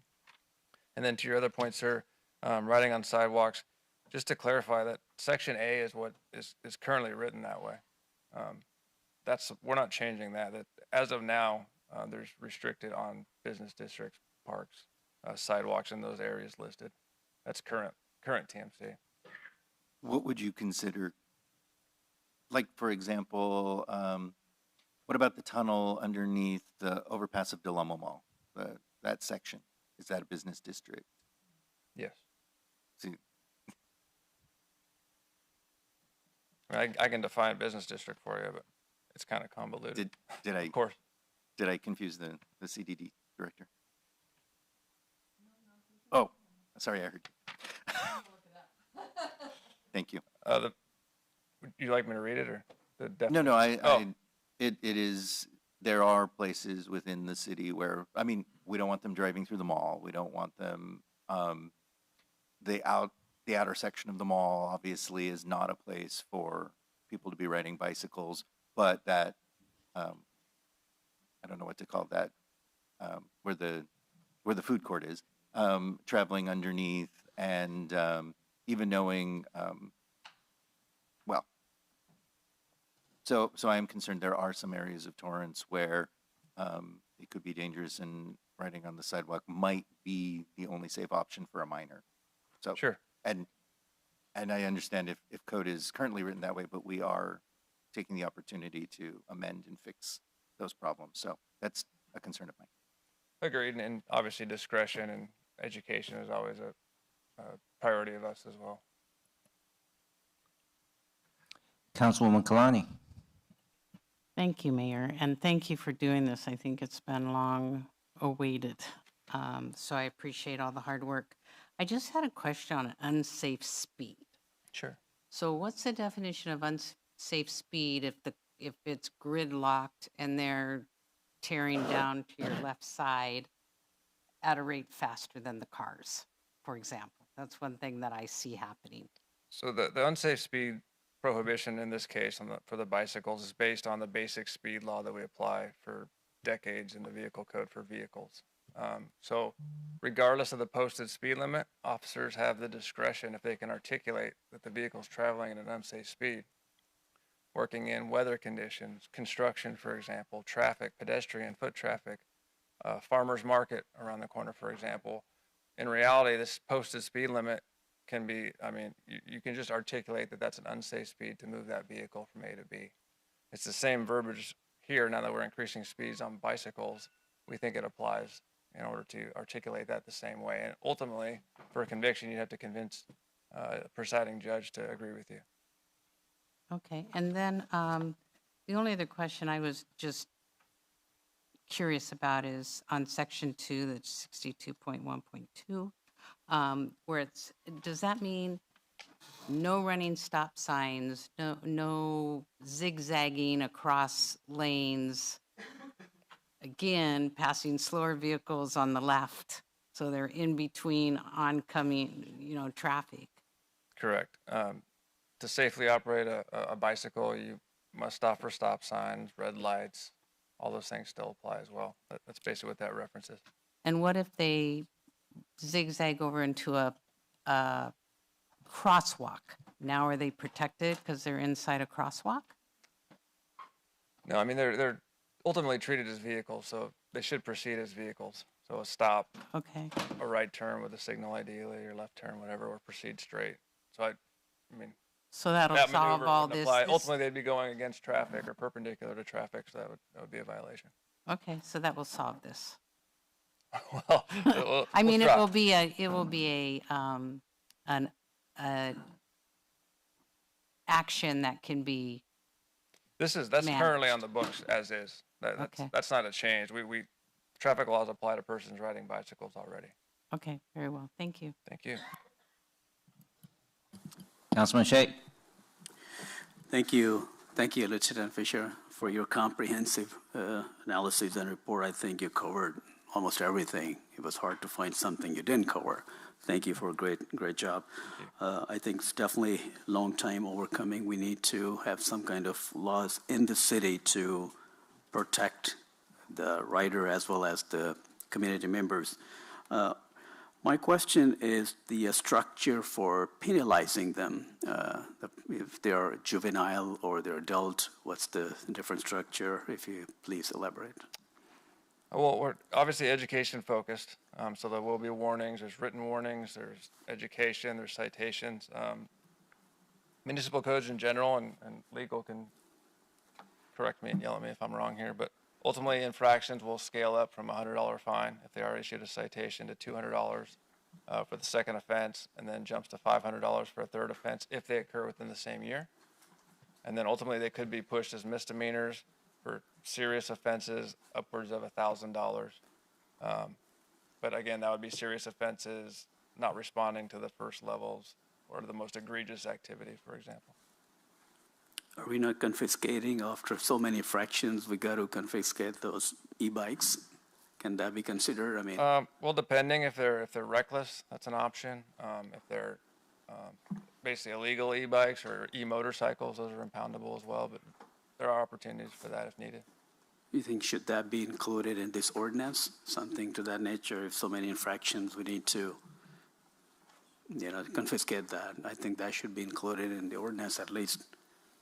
Yeah, I mean, as it's written, it's scalable. I think it's a entry level for us to educate primarily, and then we'll have a gradual ability to increase compliance in that regard.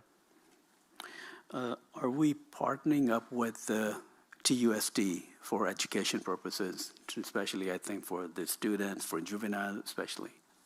Yes, they've been very gracious to help distribute our information. That's what I hear. Anticipated that parents might be more receptive to a message from the school district versus a message from us on different occasions. So we've co-branded some newsletters. Those are going to be going out through their different platforms and ours for that matter. And then we've done, I think, 2 presentations at the schools, interacting with them and just talking about safety. But we're going to formalize that a little more and hopefully get some good partnerships going with not only them, but retailers, even local hospitals, because people do end up at urgent care, and that's an education moment that we could take advantage of. Can you show us your finger? It's bad. It's really bad. I may have missed it, but just wanted to ask. I know that freeways are prohibited for those kind of e-bikes. I know that but I didn't see that written anywhere. The what Did I prohibited? miss I'm sorry? the freeways to have e-bikes on the freeways? Oh, well, our jurisdiction, that'd be CHP, so that wouldn't Covers apply to that. realm, but Okay, yeah, that would would definitely cover not that. recommend that. Okay, that's automatically there. Okay, I just wanted, okay. Thank you so much. Thank you again for Thank you, your sir. comprehensive report. Thanks. Councilman Kaji. Thank you for the adding details to the discussion on the ordinance. I did want to acknowledge Mr. Richardson, who's out there in the audience talking. We've had ongoing conversations about the bike bus going over to on Yukon, going over to the local school. And this is peripheral to tonight's discussion on the ordinance, but I've had some discussions with engineering about the potential or the discussion of creating protected bike lanes in the city. I don't think the city has any such infrastructure at this time. Not protected, no. My own. Okay, and is that primarily because of the, as an older city, at the moment, we don't have adequate space to create protective lanes? Would that be? I defer the expertise to Shin. Shin Furukawa, city engineer. That's correct. Typically, the protected bike lane would require us to take away a driving lane, which we currently don't favor. So are there examples in the South Bay of protected lanes, and do we have any data from those cities as to, I guess, the cost or impacts on other forms of mobility, including cars, pedestrians, wheelchairs, and the like? There are protected bike lanes in other jurisdictions. We don't have the data you're requesting at this point, but we could get that. Okay. Yeah, so while we are talking about this particular ordinance as it pertains to e-bikes, and I do think that in the future, the council should consider discussion on whether or not there may be some appropriate areas for the installation of protected bike lanes, because e-bikes are a fact of life right now. I'm not saying that they're appropriate for every street, because some streets in our city are just too narrow, even for cars. But I think we should be open to that discussion and working with our residents who are relying on e-bikes and bicycles for mobility, and whether they're using those to get from point A to B within our own cities or traveling across many cities here in the South Bay. So I just wanted to register that thought for future consideration. That's it. Thank you. All right. Well, thank you very much. I know that last week I'm driving down Carson Street toward the underpath that Councilman Gerson is referring to, and then someone with the e-bike was doing a wheelie, tailgating me. But if I hit a brake, that guy would have been toast. But he was having a blast. And yeah, I think this is, it's challenging, I think, because a lot of times I think it's hard to determine because the officer has to operate some discretion. My guess is that the officer isn't going to go out of his or her way to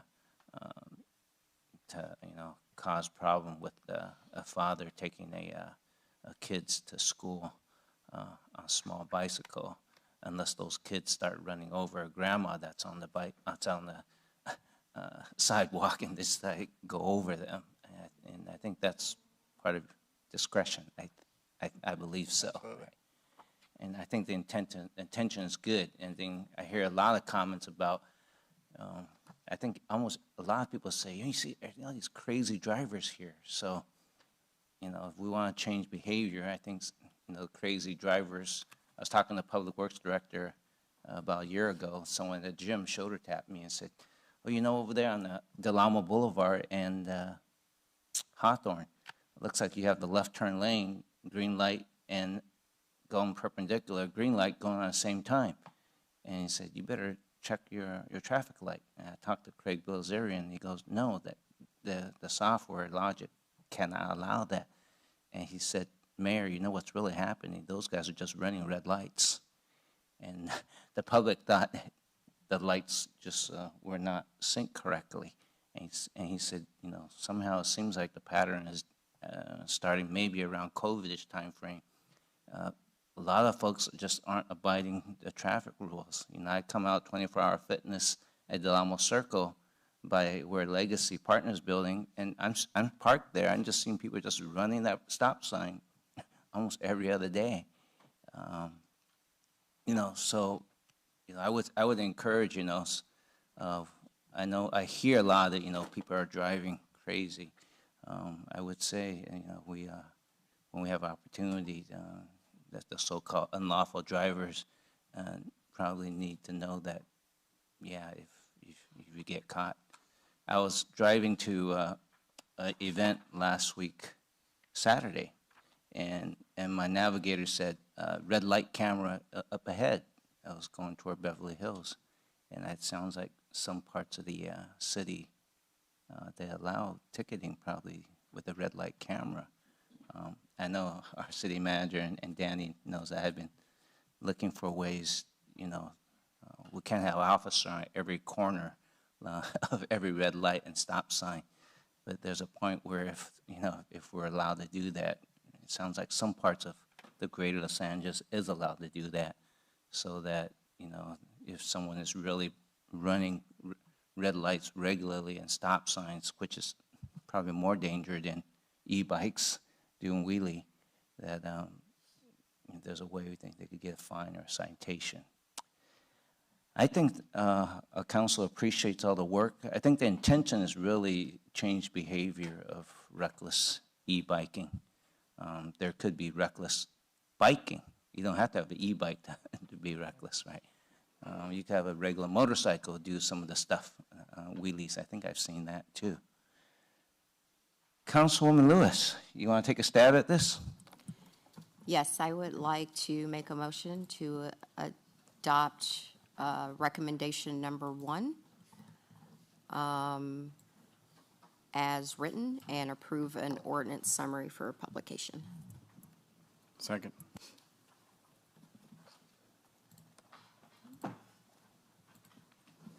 Start voting, please.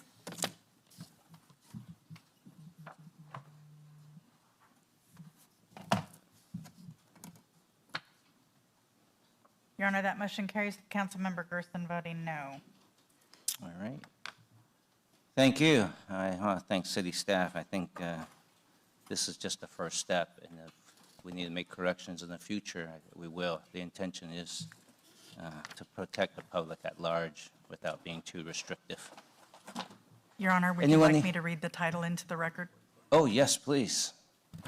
That was adopting ordinance number 3963, an ordinance of the City Council of the City of Torrance, California, amending Chapter 2 of Division 6 by amending sections 62.1.1, 62.1.2, 62.1.3, 62.1.4, 62.1.8, repealing sections 62.1.9, 62.1.10, 62.1.11, 62.1.12, 62.1.13, 62.2.1, 62.2.2, 62.2.3, 62.2.4, 62.2.5, 62.2.6, 62.2.8, 62.2.9, 62.2.10, 62.2.11, 62.2.12, and adding sections 62.1.14, 62.115, 62.116 of the Torrance Municipal Code regulating bicycle use in the city of Torrance and amending Chapter 9 of Division 4 by amending Section 49.2.7 to the Torrance Municipal Code regulating use of parks. I need to applaud you for that one, but do I need to do another motion? You did include adoption in your original motion. I think that takes care of it, but I just needed to officially read the title. Okay, thank you. Okay. Thank you very much. And notice that, you know, in the context of one of our earlier discussion on 10A, those are the two options today provided. One was from Police and Public Works, and the other one was from the Traffic Commission. And this is not a dig against traffic commissions. You know, we just listen to the data and we make the decision. So if there was a lot, I believe there was participation for this. Item 10C, is the council ready to press on? I see members in the public who's here for a long time, so I think a request for a 5-minute break. This is a real 5-minute or a 15? 5. Real 5. Okay. 5 times 60, 300 minutes. 5-minute break.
We have returned from the break. We're on the item 10C from the Finance and Governmental Operations Committee. Councilman Kaji, you want to start us off on this one? Thank you, Your Honor. Good evening. The Finance and Governmental Operations Committee met Thursday, December 11th to discuss the fiscal year 2026-27 operating budget and capital improvement plan priorities. City staff kicked off the budget development process for the fiscal year 2026-27 operating budget and capital improvement plan with the first budget review team meeting taking place on November 12, 2025. Staff's recommended budget priorities are listed on page 2 of the staff report and are intended to set parameters and focus of the budget development process for a given fiscal year. It is the recommendation of the Finance and Governmental Operations Committee that City Council discuss and provide direction regarding the fiscal year 2026-27 operating budget and capital improvement plan priorities. Thank you. Thank you. I think we'll go to the public first. Anyone from the public has comments on this item, please step up to the microphone. Get 1 minute per speaker. I don't see any. Anyone from the council has questions or comments on this item? I don't see any. Oh. Did you hear that? Okay. How does council wish to proceed on this? I'd like to make a motion for the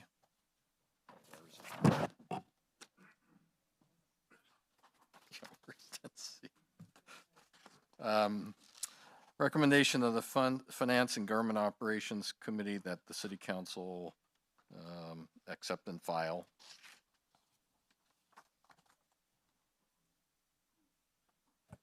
Mayor, Council, Ian Daly, Finance Director. If we could ask that the full council approve the budget priorities, that would be preferred, please. All right, that's items 1 through 11 in the staff report, right? Okay, let's stuff the motion full. Approve the priorities of the Finance and Governmental Operations Committee. Second. Start voting, please. Your Honor, that motion carried unanimously. All right, I think we're down to our last item for the evening. Item 10D. From the city manager, is there a staff presentation? Good evening, Honorable Mayor and members of the City Council. Jen Chun, Public Engagement Manager, City Manager's Office. Item 10D is a recommendation of the City Manager that the City Council reconsider their action taken at the December 2nd, 2025 City Council meeting regarding the Armed Forces Day Parade and celebration. On December 9th, the City Council approved a motion to reconsider the location of the 2026 Armed Forces Day Parade.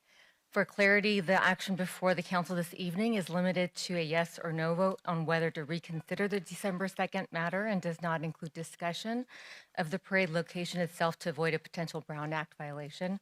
Should the council choose to reconsider, staff would request that council consider scheduling a special city council meeting later this month, as the planning team is set to begin meeting with members of the military with the first meeting scheduled for January 15th. Staff is available for questions.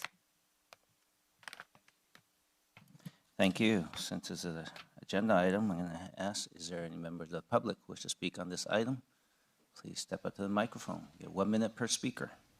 For 22 years, I live here in Torrance Gardens, and we urge the City Council to reconsider and vote yes to reconsider on this motion. My Terry Avenue and all my people on Terry Avenue, this is what makes Torrance Torrance. It's the longest running, one of the longest running continuous Armed Forces Day parades in the country, and it's more than that. We honor our military service men and women. Proud of my father, 37 years in the Air Force, and we're excited every year for this special event. And it has tremendous community support. One of the key issues of attendance was witnessed by me last year volunteering at the 5K. I couldn't get back home. 5 minutes, I couldn't get back home. We had a huge problem. Thank you.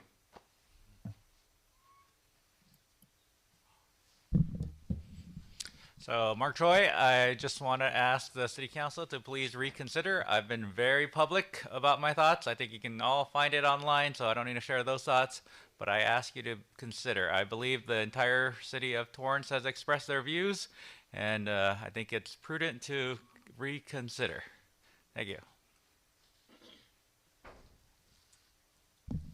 Good evening, Mayor, members of the council. My name is Michelle Brooks. I'm a resident of Torrance in the 5th District, and I also would urge the council to reconsider the decision. The parade has been a long time celebratory event down Torrance Boulevard with the tree-lined streets and just all the community and the people that have gotten involved. It's really something that needs to be discussed further. Thank you. Good evening, everyone. Mayor, Council, nice to see you again. It's been a minute. I'm also in favor of reconsidering. From everybody I've talked to about the situation, they can't seem to fathom why you would want to do that. We are a hometown. We only do this. Sorry, I'm getting confused myself here. We are the only city that does this that I know of. And does it so well. And to not put it down Main Street where you have all the flags, all the banners of all the soldiers and everything into the airport with everything. I'm sorry, I'm tired. Everybody I've seen and talked to, like I said, is in favor of putting it back on Main Street. And I think that's why that motion came up tonight.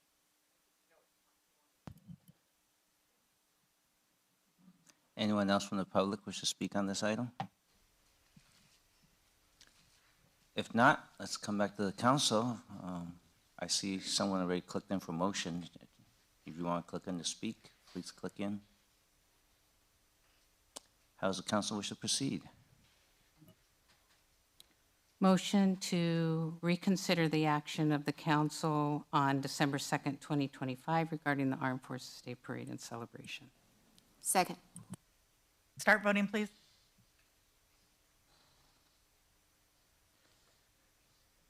I just want to check with our city attorney there that, well, let me go ahead and read the results. I'm waiting for Councilmember Gerson. Oh, okay. I'll talk after the results because there's no use to speak if I don't know the results.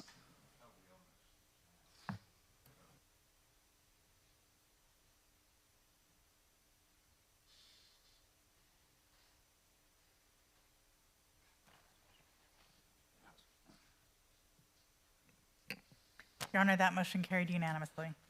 Yeah, so before we pass this item, I want to see that when is the next practical date that we can have a meeting as opposed to losing almost a whole month. Your Honor, Danny Santana, City Manager's Office. The council has a couple options. You can wait for your next regularly scheduled meeting, which is January 13th, 2026, or the mayor and council can decide to call a special meeting. The options for that, with the special meeting, it requires a 24-hour posting of the agenda, so we don't need the full 72 hours. We could explore as early as Friday afternoon, potentially at either 4 or 5 p.m. Next available dates that could be called for a special meeting would be December 22nd, December 23rd, or council could consider January 6th, which is the first Tuesday in January. But that would take us into after the new year. All right, so, well, my thought on this is that since we're going to bring this up, I want to give the staff as much time to do the planning. So can we see if, do we have availability to cover a meeting this Friday, let's say 4 o'clock? This Friday at 4, and then this way it relieves. Yeah, I'm just thinking, you get earliest time to start, make a decision. Then if you need to do the planning work, you have less time to lose. And then for those who want to take the holidays off, they could take the holidays off. Yeah. Personally, for me, Friday would be fine, but one of the concerns was there wasn't enough time for people to have a opportunity to voice their opinion. So are we rushing into anything by doing it Friday? I'm available Monday and Tuesday as well. Okay. So Friday, Monday, or Tuesday, I'm good. Yeah, I understand what you're saying. I think there's a lot of people who've been voicing their opinions so far, but I'm just asking for availability. Councilman Gerson. I'm available on Friday. Okay. So I am too. That's 3. Mayor, Honorable President, City Manager, we will advertise the meeting and encourage the public to attend, should it be your wish. Whether it's Friday or Monday, our intent is the sooner we can do this, we can notify our military partners, and I think staff would appreciate having that additional 3 weeks or so to start the planning. That's what I was thinking. Thank you. That's why I was trying to, as opposed to suggesting tomorrow. Friday was the, do we want to shoot for Friday at 4? Oh, Councilwoman Lewis. I was going to say my availability, I am available Friday or Monday. Okay. This side, Councilman Kaji, okay. Councilman Gerson, okay. I'm good for Friday. Okay. Friday at 4 in here? We have your direction, Mayor and Council. Okay, let's do that. And for all those in the public who's interested, start sending your comments. I think we heard most of it, but keep on sending them in. No matter how we publish it, I know there are some folks who may not hear it, but we want to hear from you. All right. Thank you for your input. For those who stayed all this time, you are the diehard and for our city, and you waited all this time for a very short item, so we appreciate that. It does speak to us. Let's see, we are down to the very end. Oral communications number 2. This portion of the meeting is reserved for comments on items not on the agenda. Under the Ralph and Brown Act, the City Council cannot act on items raised during public comment, but may respond briefly to statements made or questions posed, request clarification, or refer the item to staff. Speakers in the orals are limited to either oral communications number 1 or oral communications number 2. No longer than 1 minute per speaker. Time starts when you step up in the microphone. If presenting handout material to council, please provide 11 copies to the city clerk before speaking. Handouts will be distributed while you speak. Anyone who has not spoken in oral communications number 1 wishes to speak now, please step up to the microphone.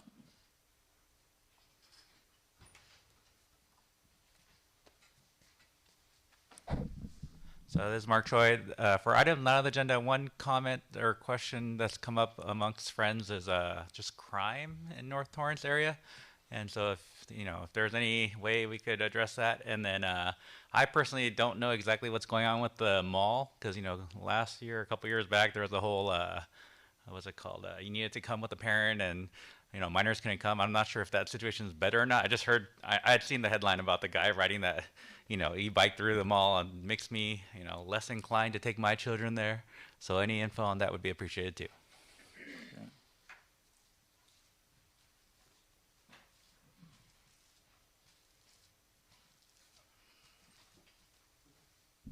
Hi, y'all again. I'm sorry. Since this is my first time back from a long time, I just wanted to say, Mayor, I wanted to thank you for taking that time for a moment of peace for Charlie Kirk. I've been watching all the meetings since I haven't been here, and I wanted to thank you for doing that. It was the right thing to do, and it was well appreciated by a lot of people. And I almost want to say we should take some time to have a moment of peace for others who have died through this weekend, military and people. Personally, I don't agree with Rob Reiner's politics, but that was just tragic, and especially having somebody with substance abuse in the family, But I just want to say thank you for what you did. Well, thank you very much. I just want to let you know that earlier in the council meeting, Councilwoman Kalani had some moments of recognition of this, all the shooting. Yeah, early in the meeting. Understand. Just want to let you know we did address the situation. Anyone else from the public who wishes to speak? All right, so I'll bring it up to council. I think the order starts with Councilwoman Kalani. Oh, thank you. I just want to say thank you to Mayor, all the council member, and all the staff and members of the public for your time, your thoughtful discussions, and your dedication to our community. It doesn't go unnoticed, and you have been heard.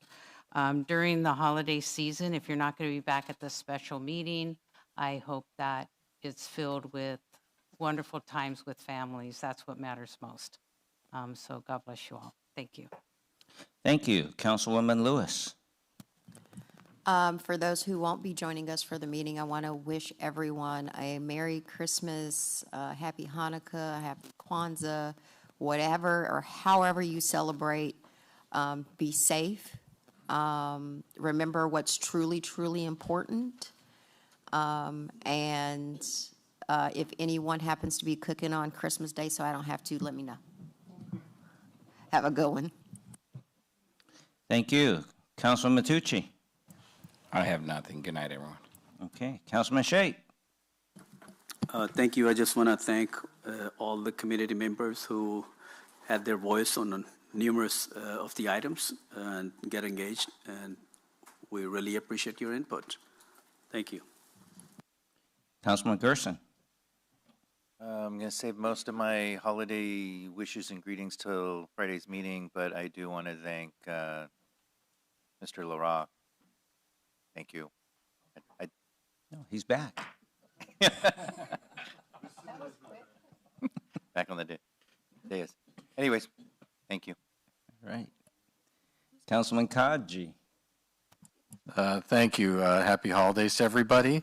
Also, I wanted to, at least tonight, recognize Chiyoko Yamashita, born November 17th, 1922. She's now 103 years old. I thank staff for reaching out to her family, but recently her health is in decline. But at least tonight at this council meeting, I want to recognize her, and I wish her and her family well. Good night. All right. Well, I was sharing a story earlier about the red light going to Beverly Hills, and just want to make sure that I did acknowledge and thank the Consul General's Office of the country of Qatar, or Qatar. I was invited to the National Day celebration this past Saturday. That's why I was traveling to Beverly Hills.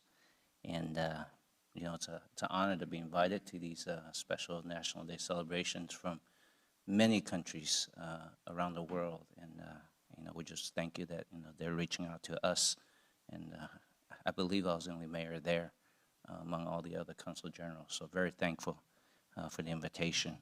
And thankful for all your participation.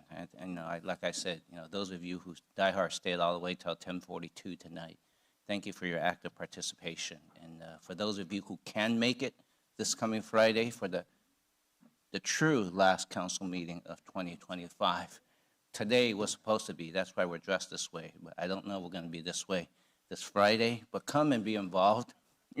For those of you who can get the word out, tell everybody we're going to have this discussion. Your input is desired and wanted.